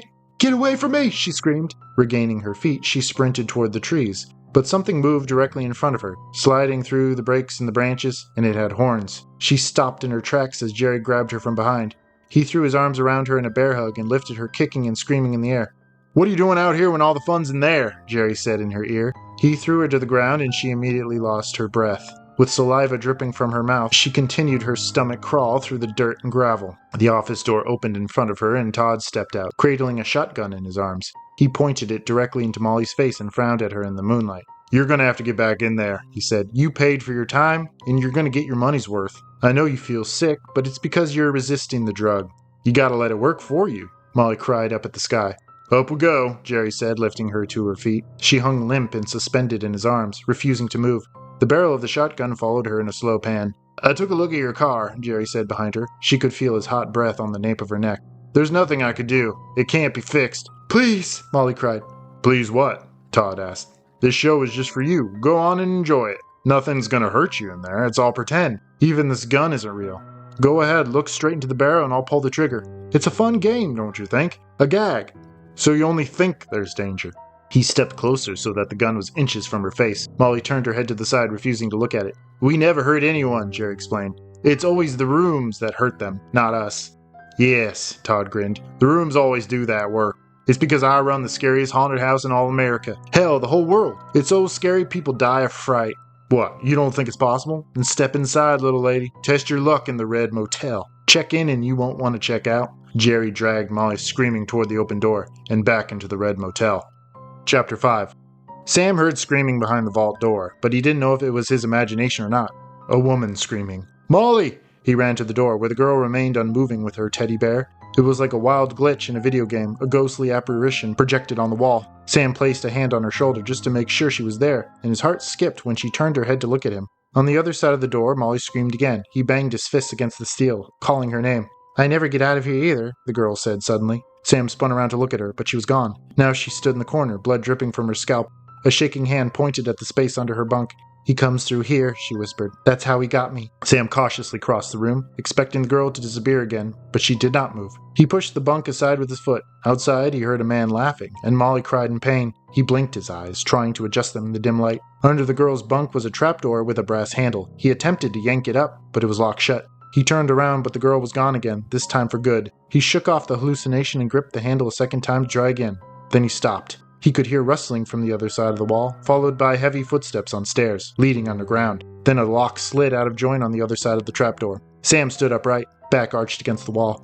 He was ready now for whatever he might see. The door creaked open and a head popped up. A red, dripping face appeared through the gap, looking around, and the man spotted Sam right as he kicked him in the nose. The trapdoor snapped shut and the man disappeared from view. Sam wrenched open the trapdoor and jumped feet first into the darkness. He felt his legs connect with something else, and the man screamed and fell silent. Sam realized that he had just knocked out Trevor, the man with the white hair. He was half naked, and he had fallen on his own weapon. It was a handheld sickle, like a farmer would use. He lay on his stomach, the blade protruding from his gut. Blood curled around Sam's heels in a quick drain.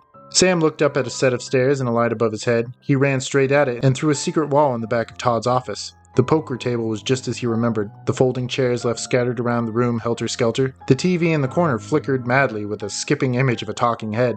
He burst through the door and around the corner, toward the screen door clacking in the wind. He peeked outside and spotted Todd on the front walkway with his back turned. In his hands he held a shotgun, and he was laughing. Somewhere Sam could hear Molly's muffled screams and the slamming of a door. Sam did not hesitate in bursting outside and pushing the man as hard as he could off the walkway. Todd did a faceplant in the dirt, the shotgun crunching under his ribs. He screamed as Sam landed on top of him, raining blows down on his head.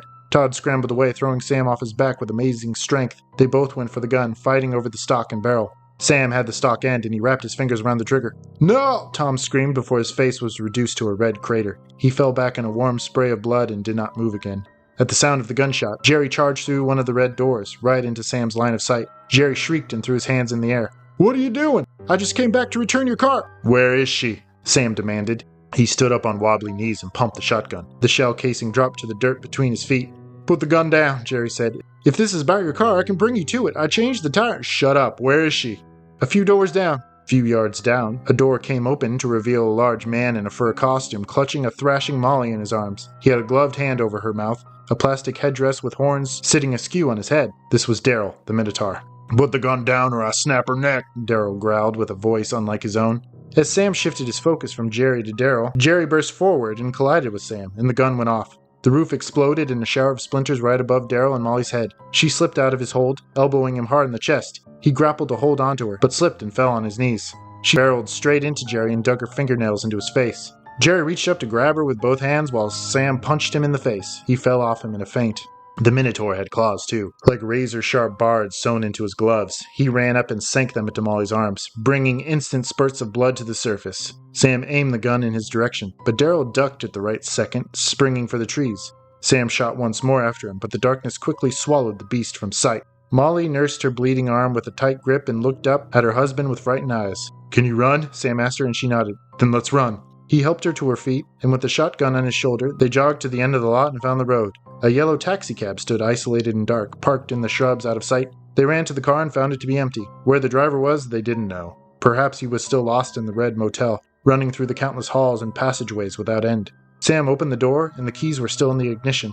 Sam inspected Molly's arm and touched her hair. "No more fucking around. I will get you to the hospital," he said. Shutting the doors and locking them immediately, Sam started the car, and Molly peered fretfully out the window through her own reflection at the Red Motel, unlit in its circle of trees, where not even the moon dared to shine its light.